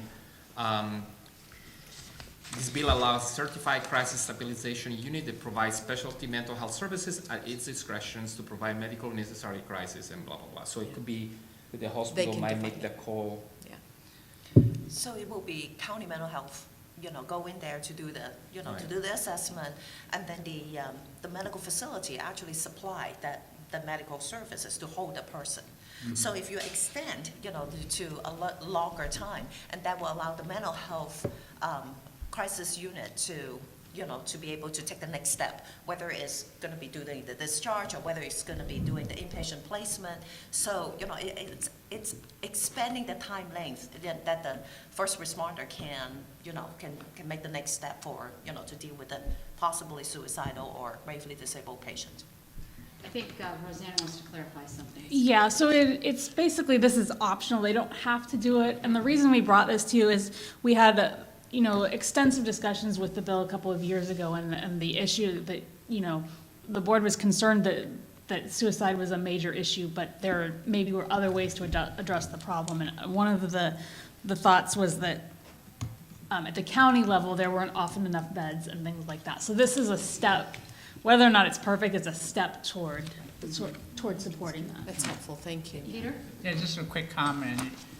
Even though there's no bed, but physically there is a bed, so people don't understand, it's just a number license, but there are plenty of beds, plenty of rooms around in the hospital usually.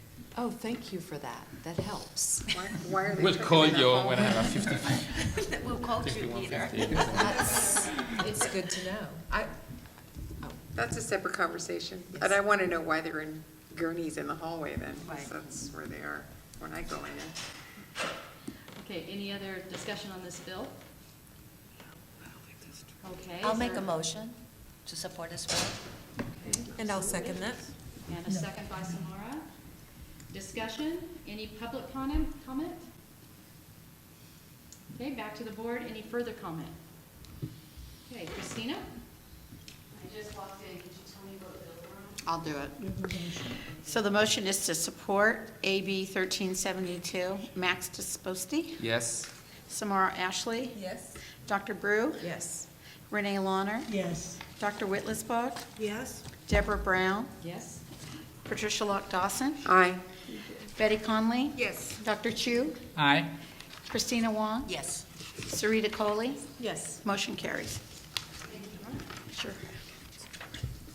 Okay, so moving on, the next bill for consideration is AB 1591, and this bill is sponsored by CalPIC.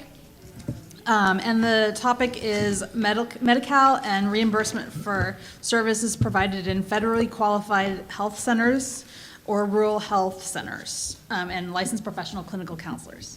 So basically, this bill would allow Medi-Cal reimbursement for covered mental health services provided by an LPCC employed in a federally qualified health center or FQHC or a rural health clinic or RHC. A very similar bill was run last year, sponsored by CAMP, to add LPCCs to the list of these professionals because previously it was only a clinical psychologist or a licensed clinical social worker that was allowed to be reimbursed. Last year, marriage and family therapists were added, so now CalPIC is trying to get equity for their licensees too.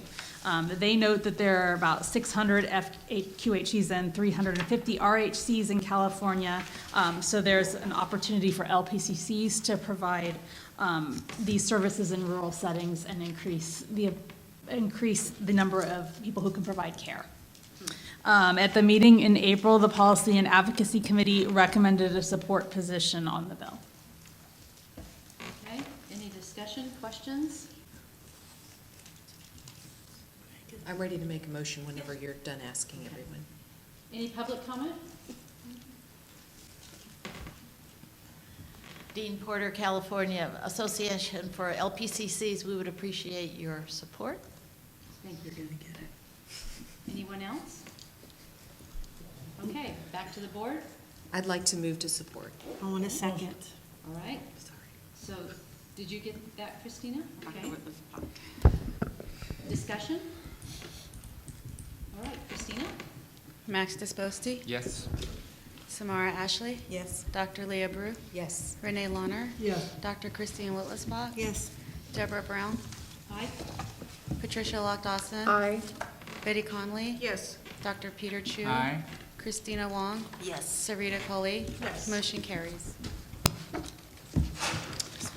All right, the next bill is SB 27, and this bill has to do with fee waivers for licensees that that have military service. And what it would do is require licensing boards under DCA to grant fee waivers for the application for and issuance of an initial license to someone who has served as an active duty member in the military and was honorably discharged.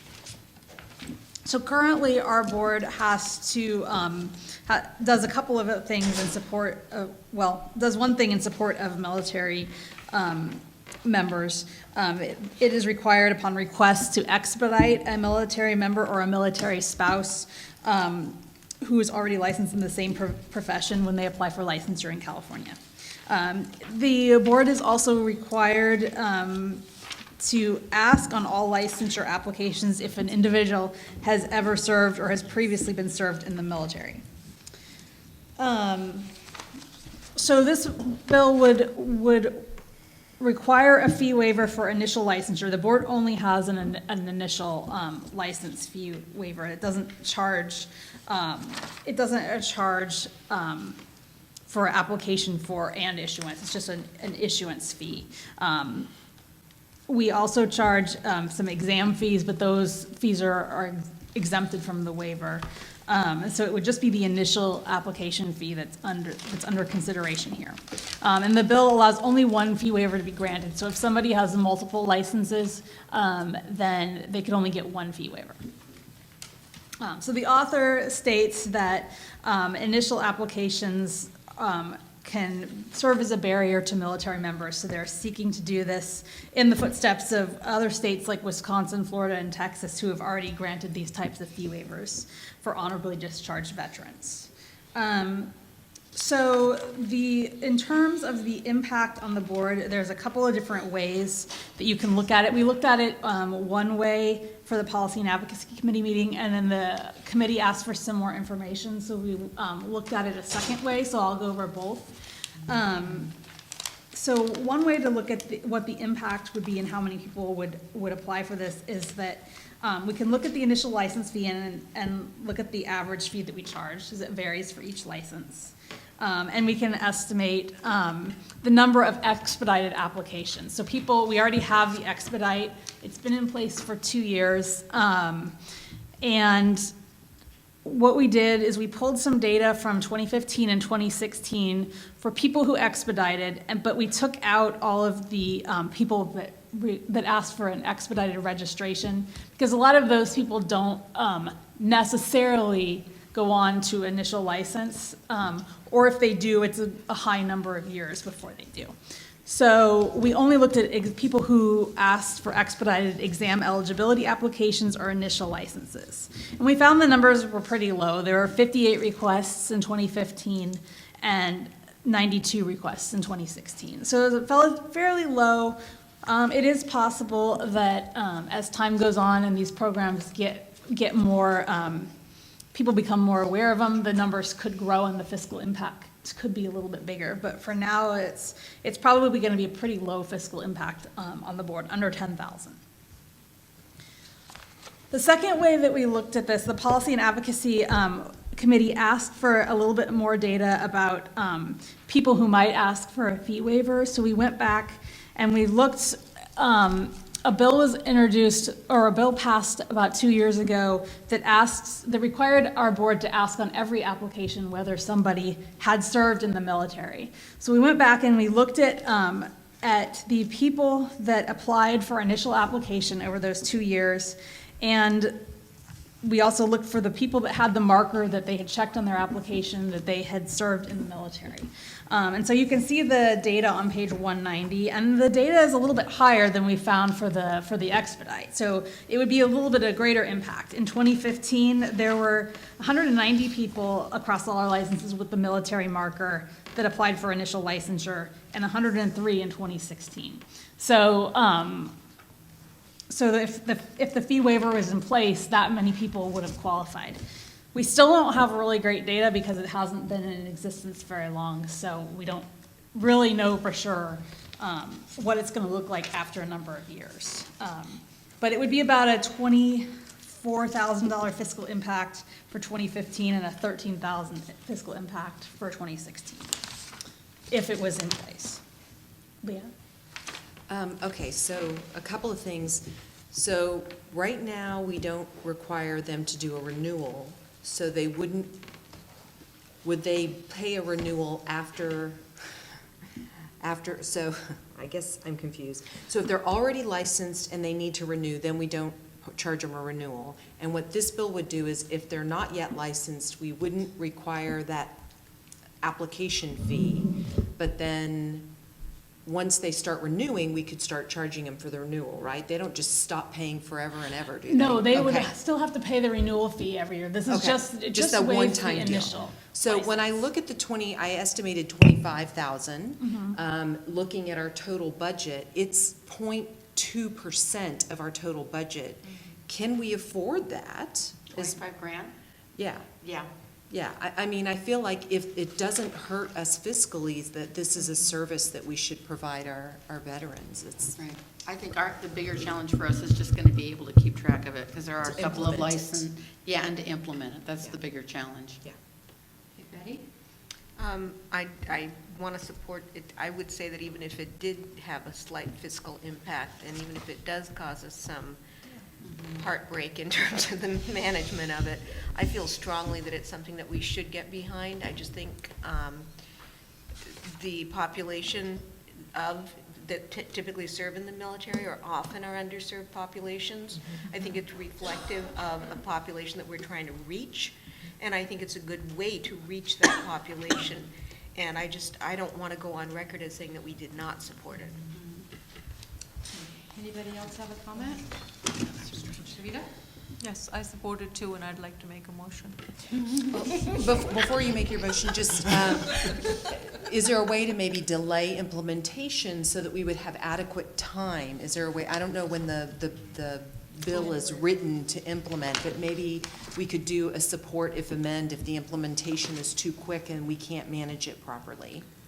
I don't see any issues with the implementation. Okay. I don't It either. would become effective January 1st, but it would be a request for a waiver. It's not really anything we have to build. We might have to build something slightly in debris, but it's for the whole all the healing arts, so they would do that as blanket. Blanket. I mean, at most, we'd have to do a form. Okay, you can make a form. Because we're government, we like paper. So, Thank you. Okay, I just want to make the motion to support this. To support this. I second it. Okay. Charlie seconds it. Any discussion by the board? Any public comment? Okay. All right, Christina? Max Disposti, Yes. Samara Ashley, Yes. Dr. Leah Brew, Yes. Renee Launer, Yes. Dr. Christine Whitlisbach, Yes. Deborah Brown, Yes. Patricia Lock-Dawson, Aye. Betty Conley, Yes. Dr. Peter Chu, Aye. Christina Wong, Yes. Sarita Coley. Aye. Motion carries. All right, so SB 244 has to do with privacy and personal information, and there has been an update to this bill, so I have handed out an updated version that you have. It's also out on the front table. But this bill would basically provide additional privacy protections for personal information submitted to state agencies from an applicant for public services or programs. Right now, entities under DCA collect federal employee ID numbers or individual taxpayer identification or social security numbers. It's not a public record and it's not open to the public. And also that information is collected for the Mental Health Practitioner Education Fund. This bill would state that information can only be used for the purpose of determining eligibility for a license.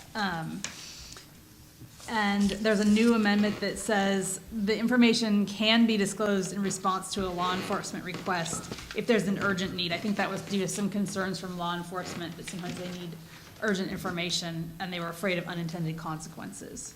The information can only be disclosed if it's required by California law or if it's relevant to the requested program. So it's basically the author, what they're trying to do with this bill is there's been some concern about use of information, personal information that's not for its intended purposes. And the author states that they want to ensure that all residents, regardless of their religion or health condition, gender identity, citizenship, or immigration status, feel comfortable interacting with government agencies. So at the April meeting, the Policy and Advocacy Committee recommended a support position on this bill. The bill was since amended on May 3rd. The amendment further defined sensitive personal information, and it contained the clause about allowing law enforcement to obtain the information for public safety. Okay. Any discussion? Any questions? Roseanne? Okay. Move to support. Move to I second. support. Second by Christina Wong. Public comment? Rebecca Gonzalez, NASW. We are in support of this bill. Thank you. Any other public comments? Okay, discussion? Second. Yes. Samara Ashley, Yes. Dr. Leah Brew, Yes. Renee Launer, Yes. Dr. Christine Whitlisbach, Yes. Deborah Brown, Yes. Patricia Lock-Dawson, Aye. Betty Conley, Yes. Dr. Peter Chu, Aye. Christina Wong, Yes. Sarita Coley. Aye. Motion carries.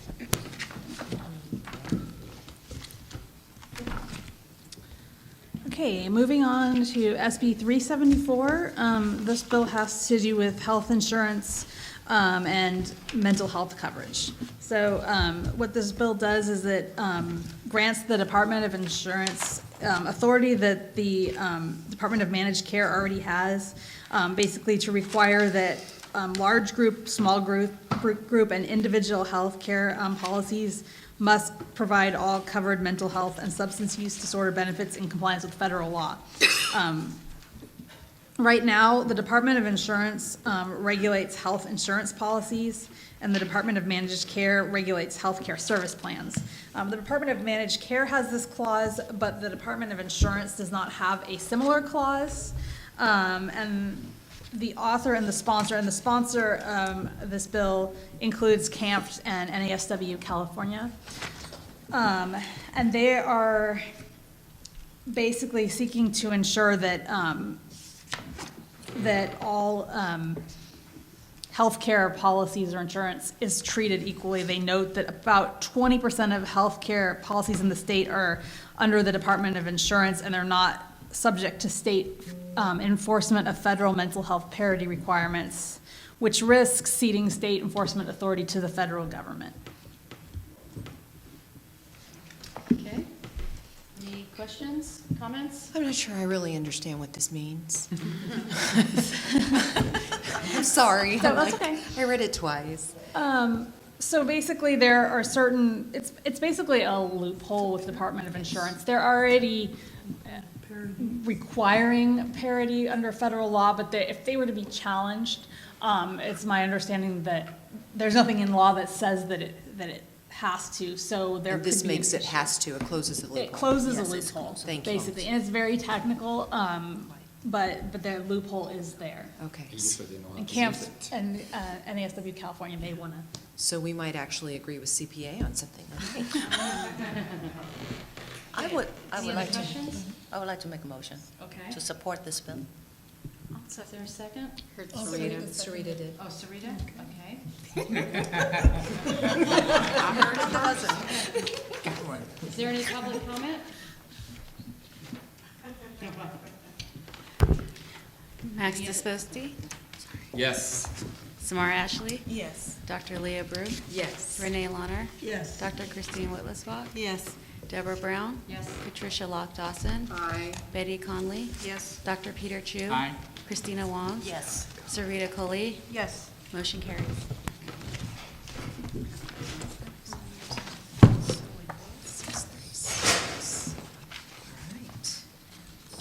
All right, we're jumping ahead to SB 762. The previous four bills that we were going to discuss either became two-year bills or were amended not to involve this board. So SB 762 has to do with healing arts licensees and a license activation fee waiver. And it basically would require all healing arts boards under DCA to waive the renewal fee for an inactive license returning to active status if the licensee will solely be providing voluntary unpaid services to indigent patients in medically underserved or critical need population areas. So right now, under current law, the board has an inactive category of licensure. All healing arts boards have an inactive category of licensure. And for our board, somebody requesting an inactive license pays half of the renewal fee, and they're exempt from continuing education requirements until they decide to reactivate. And then if they decide to reactivate, then they pay the other half of the renewal fee, and they complete their continuing education, and then they can have an active license again. Right now, the medical board has a status that you can, or a law that you can restore an inactive license to active status if you are a doctor and you're restoring the status solely to provide voluntary unpaid service to a public agency, a not-for-profit agency, an institution, or a corporation that provides medical services to indigent patients. And then upon restoring, they still do need to complete their CE coursework. So this bill is just adding all healing arts licensees to that clause. The medical board's law goes a step further, and it waives the license fee for a physician and surgeon who certifies to that board that the issuance of a license is for the sole purpose is providing voluntary or unpaid services. It also waives their ongoing renewal fee if they certify that it's for providing voluntary unpaid services. So this bill is just for us to reactivate an inactive license. Medical board actually takes it a step further and applies it to the renewal as well. The author states that they're seeking to ease the strain and demand for services for healthcare professionals so that they can deliver volunteer services under their licenses without paying the fee. There's a few implementation concerns that we have with this bill. There's currently no definition of medically underserved or critical need population areas. It doesn't define that, so it might be difficult or inconsistent for board staff to determine which settings meet this criteria. Also with this bill, the ongoing waiver issue is unclear, so it's a waiver for somebody who's inactive and is activating, but if they continue working in that setting and then they go to renew, there's nothing that allows them to waive their renewal fee. So a medical board has that. It doesn't really make a lot, that part doesn't really make a lot of sense ongoing. It's unclear what documentation would be required to prove that they're working in one of these settings. Medical board, I have included their fee waiver form. They fill out a form requesting it, and they just sign under the penalty of perjury. They don't collect any proof or anything from them about what type of setting they're working in. They just state that they're working in one of these settings. It's the fiscal impact, how it would affect the board is a little bit unknown. We have about 7,400 inactive licensees. There's not really a way to know how many people would activate. Some might, others are inactive for other reasons. So there would be some revenue loss. There would be a cost for new coding in Breeze to account for the fee waivers. Medical board has a Breeze code. There also might be cost for new staff. We'd need to possibly, we need to review the fee waiver applications to ensure the setting qualifies. We'd have to run regulations to figure out what type of settings would qualify. The board may want to conduct ongoing audits to ensure that these people continue to work in those settings over the 2-year period that they're licensed. The board already has an exempt setting clause for our licensees. We exempt individuals working in a government entity, a school, college, or university, or an institution that's nonprofit and charitable. So there is already an avenue for that. It's kind of unclear why somebody in a corporation would need to work unpaid, which this bill would allow. So we already have that particular clause. So with that, I'll open it up for discussion. Christina? I'm trying to understand the intent. I know the fee waiver, but is that because of these inactive people cannot pay, or is it an incentive for them to serve in the voluntary services? I didn't read anything about the not being able to pay. I think it's more of an incentive because the state needs certain types of volunteer medical or health professionals. So it's just sort of if you're not going to work for any pay, we'll waive your fee. I have great concern about this because once it's renewed, then it's an active license. And how are you going to put a clause that, I am only going to allow you to work in the voluntary and non-paid services? There's no way that you can monitor it because and license is a license. Active is active. So I don't know. I mean, the intent is good, but I just don't know if that's actually creating more trouble, for the board to, or for the licensees. Leah and Renee? So it seems to me that maybe this is really helpful for other health professionals, and it would make sense maybe for us to do one of those support if amend to remove our board from it. Mm-hmm. Does that seem logical? Depends on how much teeth you want to put into it. If you want kind of a less incentive, I think a support if amended would be good. If you want to, if you feel really strongly about us needing to be taken out, and impose unless amended might be something you would consider. That might be stronger. That might be a little stronger. Okay. Renee? Yes, that was my issue. It does, oppose really seems more appropriate. If you said oppose. If amended. Oppose unless amended would Unless be. amended. We would oppose it if you don't amend us out. Yeah. Right. If you amend us out, then we're neutral. I don't know that you'd want to. It would be a little bit, if we were not in it, you'd have to discuss if you want to support it or not, if we're not in it. Right, yes, that was my issue, is that oppose unless, it would seem that it's more appropriate, oppose unless amended. Any other comments? Betty? Sorry. I appreciate the concerns, and I just want to make sure that we have the optics of us saying that we don't support an underserved population, that we don't want. I'm always concerned about how that appears and to the public and to the legislature, And is there a way to articulate clearly that our reason for opposing is not that we don't support the concept and the mission, but that the devil appears to be in the details? Yeah, that we're already doing it, actually. Yeah. That we're already doing it. We could say that in the letter that the board already has exempt settings that permit people to work in, let's say, an institution that's nonprofit and charitable without a license. And so there's already an avenue there. Okay, I just think that's really important from our perception. Thank you, Betty. It's good to have Okay. that clarification. Any other questions, comments? Leah? I'll make a motion to oppose unless amended to exclude our board with a notation that we already provide an exempt setting to support underserved populations. Second. Renee was second. Renee is second. Is there any comment from the public? Okay.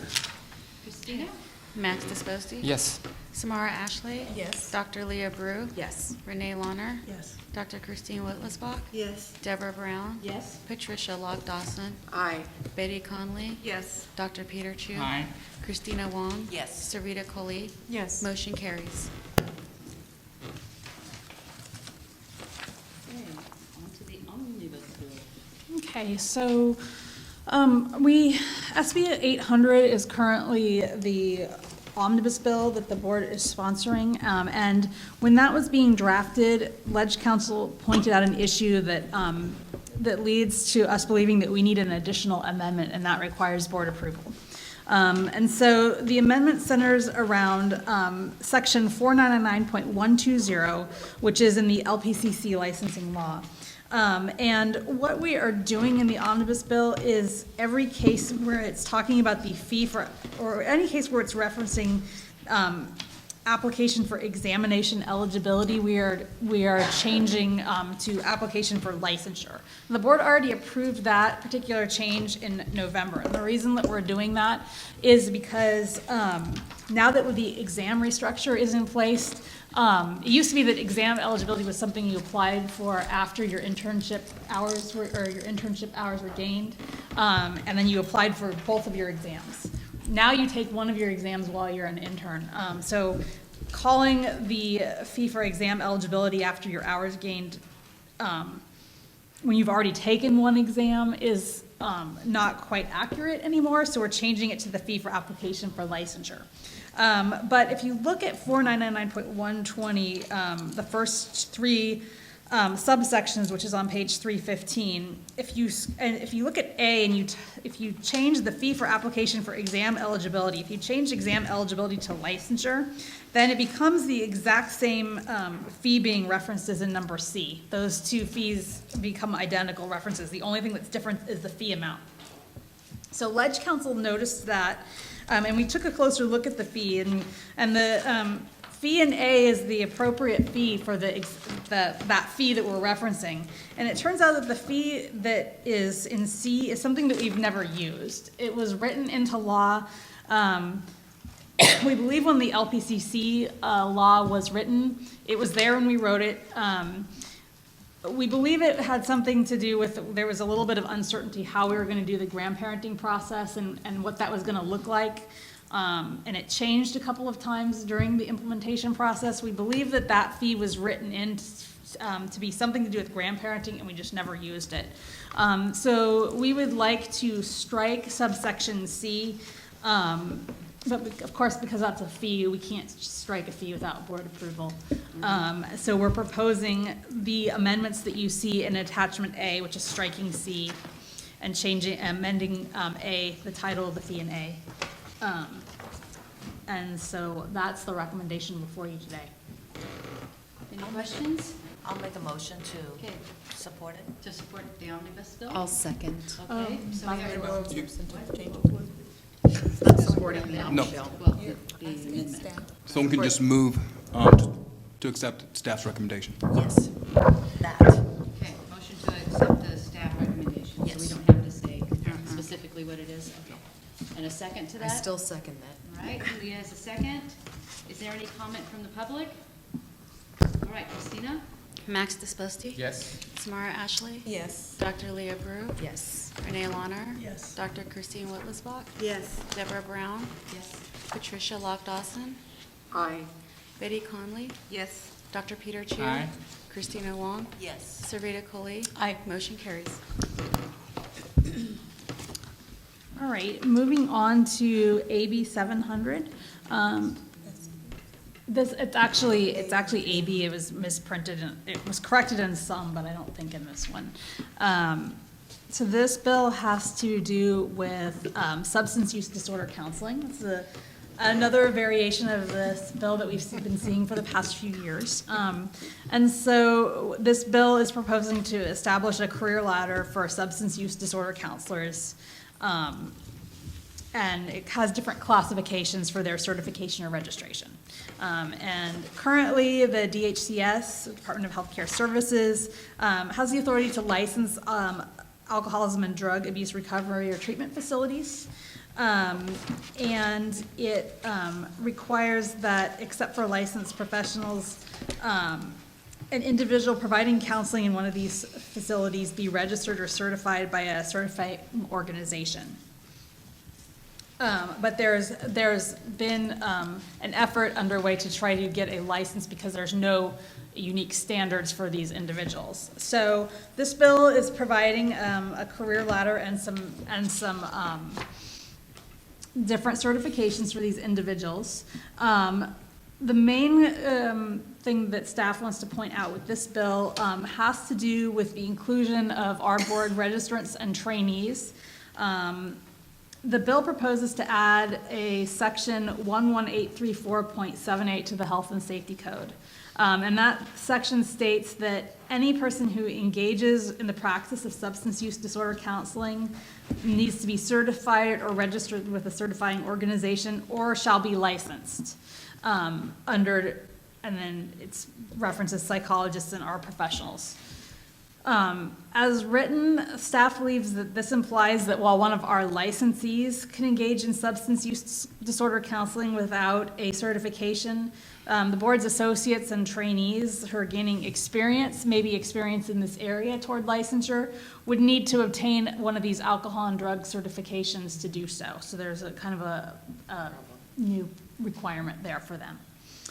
We have discussed this concern with the author's office and the sponsor of the bill, and they have indicated that it's not their intent to require our board's registrants to do this, so they're open to suggestions. So what we've done is we've taken a look at the law and a couple of other bills that were written in the past, and we have provided the suggested amendment shown on basically the bottom of page 319, the top of page 320, and you see that section again, and the very last sentence in bold underline is the amendment that staff worked with them to come up with, and it would basically say a student or a registrant who's gaining supervised experience toward licensure with our board or the Board of Psychology is not required to be certified. So that's the amendment that that staff was working with them to come up with. Another interesting thing that came up in my discussions with the sponsor is that they indicated just on their own voluntarily that they're considering an amendment to expand who can supervise an SUD counselor to include board licensees. And they were considering also allowing our registrants to supervise SUD counselors seeking certification. So I kind of advised them that I wasn't sure if that was appropriate, but the board may want to weigh in with that in case the issue comes up on what the thoughts are there. So with that, we can discuss. I really like the idea of including us, the trainees and associates, to be able to do the work. I think that for safety reasons, supervisors should be licensed, though, unless they have those certifications. Okay, anyone else? Okay. So, question. So will this certification still under DHCS? Yes. Anyone else? Any public comment? How does everyone feel about trainees or registrants being supervisors, are you guys in agreement they should be licensed to supervise other people doing this work? I had a question, actually, as I was reading it.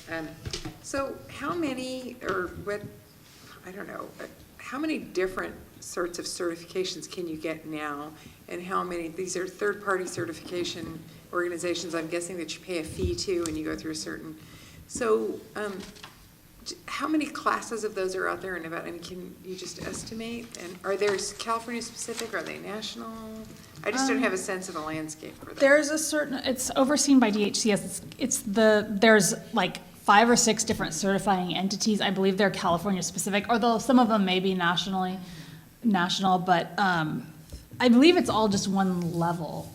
Somebody correct me if I'm wrong. This is actually establishing different levels, but I think their certification. There are different levels of certification depending on what you're going through. Last time I looked at it, you had 5 years to complete your training to become certified with one particular entity. If you didn't, then the individual could jump to the other certifying body and do another 5 years there. So you could jump for, between the 5 or 6 entities, stay 5 years each, and essentially work 25 or 30 years without ever having obtained a certification. But I think if I recall correctly, there are different levels of certification depending on your level of education and the hours you put in. Yeah, this one's basically better defining that, so it establishes 6 different categories, and it defines actually the number of experience hours and things, education that you need for each one. So I think it's making it a little bit more specific. Right, and if I'm going to guess, because California Association of Alcohol and Drug Educators, they're the sponsors, it's probably mirroring a specific entity that's issuing that certification. Because my understanding of it was that, well, those certifications, you don't need to have any type of degree or have gone to school for it specifically, right? Initially, the way it stands now. I think it's a lot looser than it is now. So you can get that certification just if you go through the certifying process. But there aren't necessarily any pre-quals for that. No, I think there are educational requirements. Are we talking about KDAC and LADAC? Yeah, there are some educational requirements for that, and then going through, and then they have their own practice requirements as well. Okay. Yeah. But they may not have to have a degree, for example. So I think one of the issues that I've seen a lot of is where you have an LMFT or a social worker or now LPCC or even a psychologist attempting to supervise people who are, but they need supervision also by a KDAC, LADAC person. And there's 2 levels of KDAC, which is the lower level certification. But, but that's something to sort of consider, because you can be an LMFT or you can be a psychologist, but you may not have had that kind of training in addictions work. Right. And so you really aren't the right supervisor for this individual. Yeah, and I think that the supervision issue is sort of separate. I was less concerned when I talked to the author about who, if they wanted to have their own people supervise or they wanted our people to supervise. Was less concerned about that than the fact that it left out the registrants from actually being able to even practice SUD counseling unless they went and got the certification. So, I was kind of seeking some guidance in case that other, she floated the idea of letting registrants supervise, and that sort of raised the red flag that I wanted to I don't know that we need a motion for that, but I was just curious on feedback. First Christine, then Leah, then Christina. So just curious about the suggested amendment. Why are we speaking for the Board of Psychology? Have we talked to them? Why are we suggesting that they be included? We're not really suggesting, we're just, because their people already do it, the amendment needs to include them as well. This is sort of mirrored after some of the behavior analyst language that was introduced in the bill a couple of years ago. So they're going to be doing this probably parallel with us. And they'll be including language about our board? That's a good question. I don't know. But it made sense to draft it that way. They can weigh in on it on their own, but their licensees are already included. Their psychologists are listed, so I just wanted to state in terms of supervising for licensees, our scope of competence as part of our ethical codes really covers that. So Correct. that it's covered, it's already in the law that they should be competent to do so. Christina? So I like the inclusion for the board registrants and trainees. I think that is really good. Supervision-wise, I'm thinking that the mental health licensees, can definitely cover the co-occurring part of it and the mental health part of it. But, but the overlap is a little bit, it's not completely inclusive. So it's, so I'm glad Leah brought it up about the competency, because you're talking about co-occurring mental health. That's ours. But co-occurring drug is, or as, substance abuse, that's not us. So it's not cut clean. What do you What's mean that? by co-occurring mental health is ours, and So co-occurring substance? co-occurring, yeah, I mean, but when you're talking about substance abuse counselors, they have their ways, it's. But co-occurring is co-occurring, somebody has both disorders. Right, but what I'm saying is that, if you're just talking about substance abuse counseling, then it's substance abuse counseling, not really just truly including, mental health component. But then it's not co-occurring. That's not, but what I'm saying is like, that's what we're dealing with for the mental health professional. So, it's just my 2 cents. I'm not making many sense. We're just not understanding what your point is. Well, I'm just trying to, I'm thinking about the supervision part of it, And let me say the other thing is, I'm thinking about the practicality of the supervision also. If, let's say, the supervisor, the licensees or the registrants are allowed to supervise, the SUD counselors, then if there's anything happen, say like, will the supervisor be responsible for their some of the misconduct? Of course. Yeah? Similar to if you were supervising an MFTI or an MSW. Same thing. Right? So, I mean, I think Leah's point is very. Licensees. It should be, you must have competency, but again, who's to regulate that? So. Right. Yeah, so. Well, the honor system doesn't work very well all the time, plus there's a shortage of supervisors often, so. I don't know. The difference is, so the board finds out about things when consumers complain, and it's up to the supervisor's discretion to demonstrate their competency. So then the board can make a decision about whether that person was competent or not competent enough to, I mean, that's how that works in terms of scope of competence with everything, right? Okay, any other comments, questions? Any comments from the public? So I'm not sure what we're doing here. What is this about? So, sorry.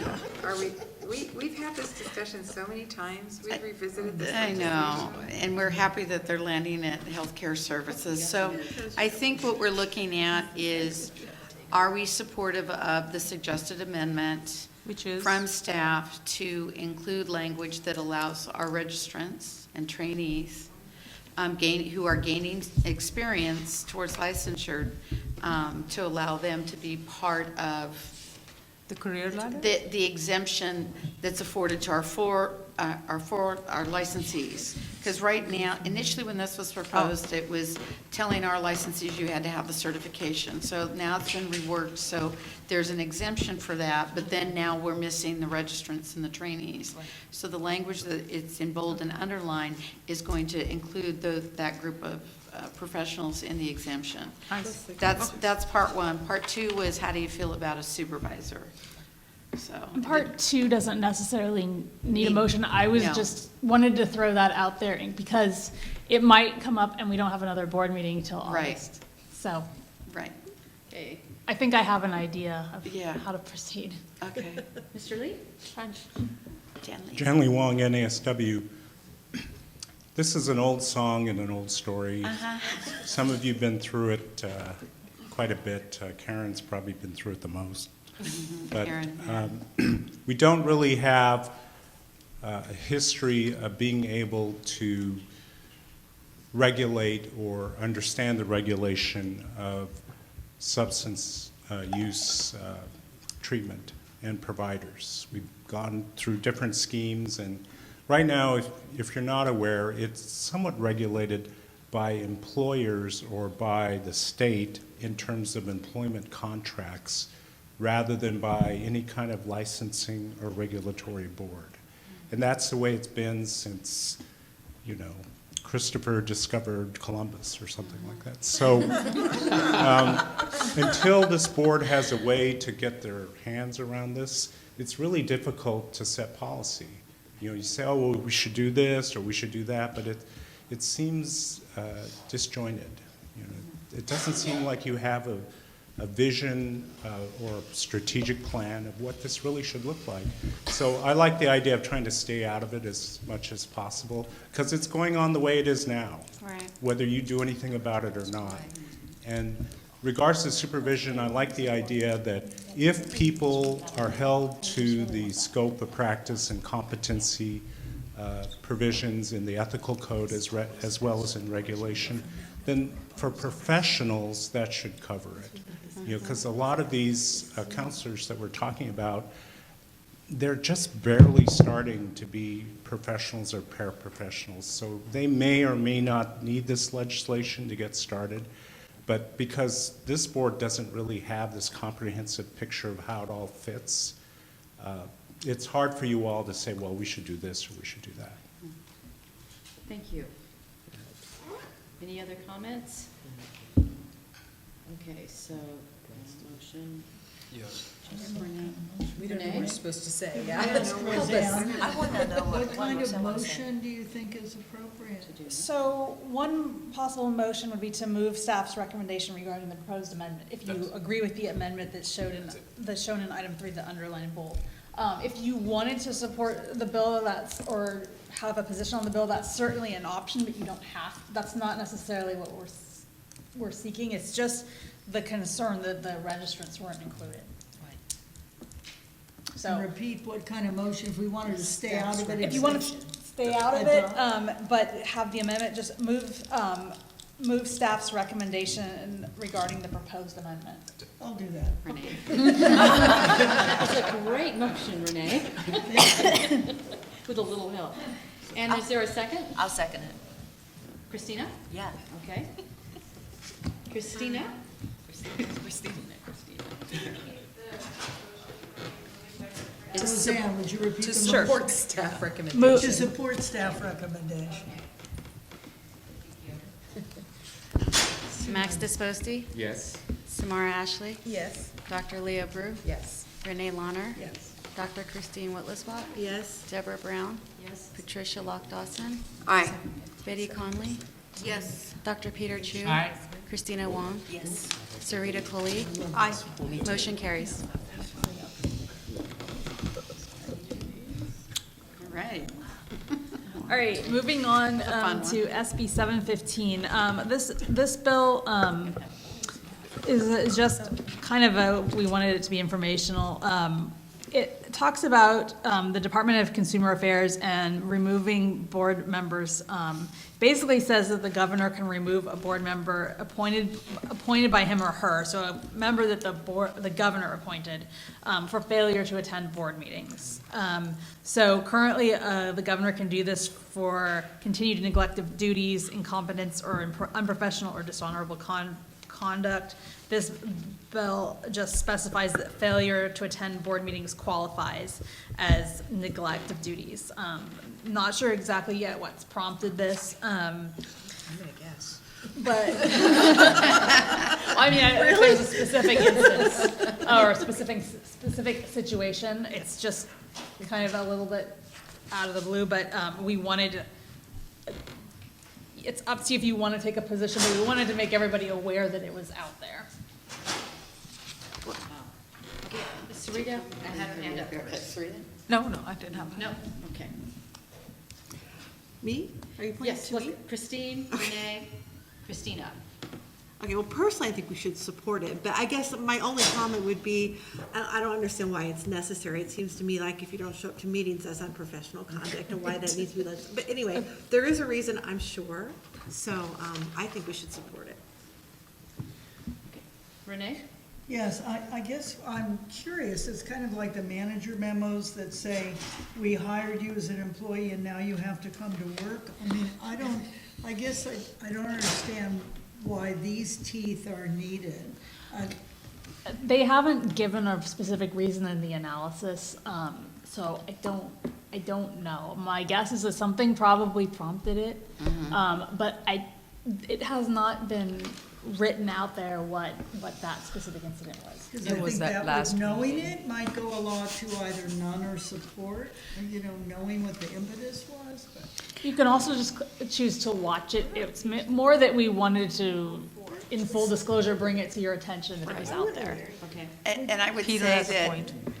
there's always an event that prompts legislation. That's right. But I can say with certainty, it's not with this board. I'm gonna leave it at that. Christina and then Peter? I concur with, all the board members said. To me, it's like, I would think that the governor would have that authority He does. already. He does. He does. Then why do you have to specifically, Again, there's an event and there's a right? reason. And I got it. So, Yeah. so. So we should probably support it. Right, so, so my question is like, even though, again, it's, there's something to prompt that clarity. Right. Then I'm not sure if the governor is gonna be, what is that, misusing his power. But at the No. same time, from the board member's point of view, it's kind of arbitrary. So, so what does it constitute, the absence, right? One time, two times, No, much like any other law, sometimes it's just amended to further clarify the authority. I think this is rather broad with the continued neglect of duties prescribed by law. So now they're just specifically saying if you don't go to, board meetings on a consistent basis, that's going to constitute a neglect of duties and you can or may be dismissed. That's it. Peter? I just have a question for Roxanne. Did they define, like, how many meetings, or just vague? Because it seems to be arbitrary. Right. If I don't like you, 3 meetings, you're out. If I like you, 10 meetings, you're out, Well, if you're missing 10 meetings, you missed the whole year. No, they did not define it. Okay. Yeah. Well, and it's only DCA, right? Yes. Why, I mean, That was not addressed in the analysis. yeah, see which goes to my. This bill was actually, it was introduced in March, and we were going to analyze it for P&A, but it got gotten amended into something else, so we pulled it, because it was gone, and then it came back in another bill. Another bill was gotten amended, so. We could watch it. Can we watch it? We could watch it. Okay. Samara? Oh, actually, there is no recommendation, right? To them. I was just gonna say, we should watch. Thank you for the report. Any comment from the public? there's over 3,000 board members in the state, board and commission members. Not all of them are in DCA. All right, is there a motion, or what do we, just move on? Just move on, okay. Moving on, legislative update. All right, we're currently sponsoring 2 bills, AB 93, which is our supervision bill. It's passed through the Assembly and it's now in the Senate. And then SB 800, which is our omnibus legislation.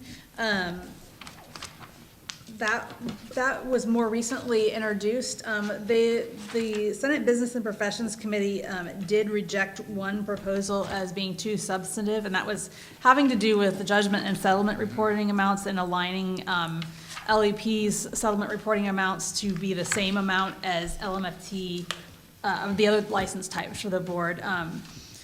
It's not a huge, it hasn't been a huge problem. It's just something we noticed with another bill last year. They said it was too substantive. So if there's an opportunity in the future, we might try to put that into something. It's not something that I think we would run a standalone bill for.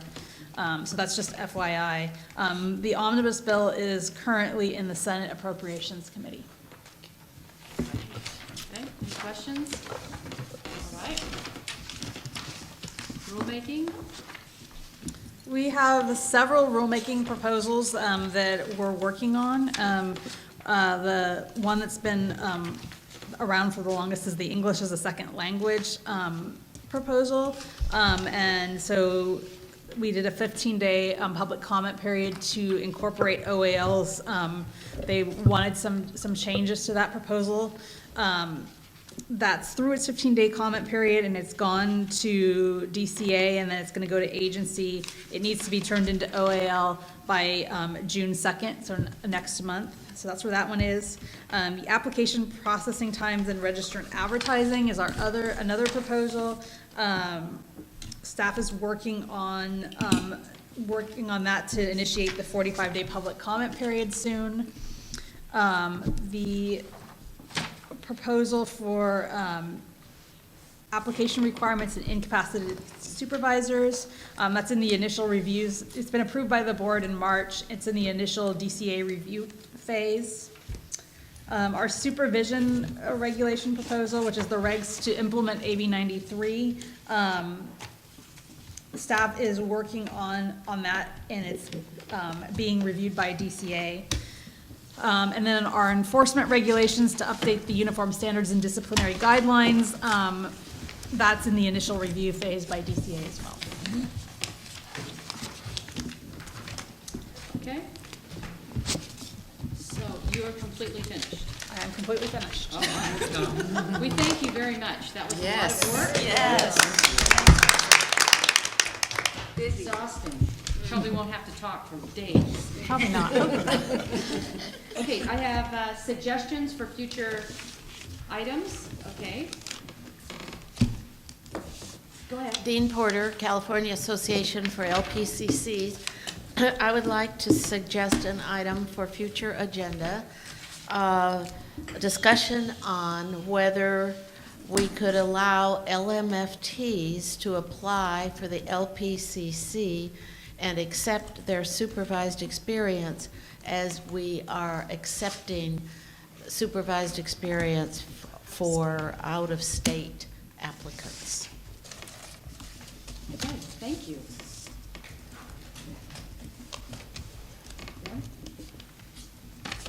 Ken Caldwell, AMFT California.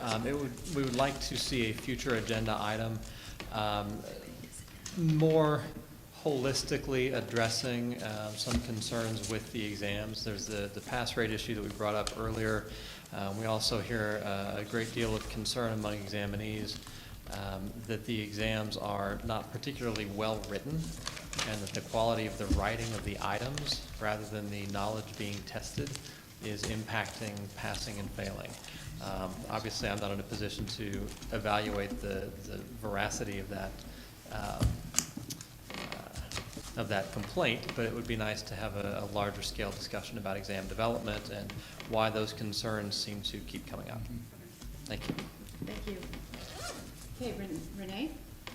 I'd like to add an agenda item for staff to bring in information, whether it's in statute or regulation, regarding the standards, the time standards for petitioning for a licensee on probation to petition for either a modification or a termination of the probation.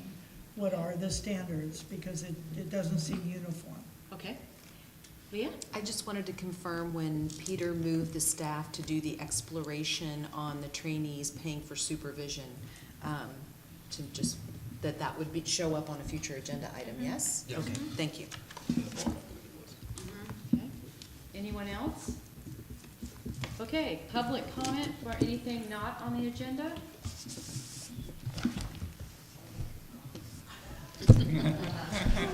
Okay. Seeing none, the meeting is adjourned. It is exactly 3:45.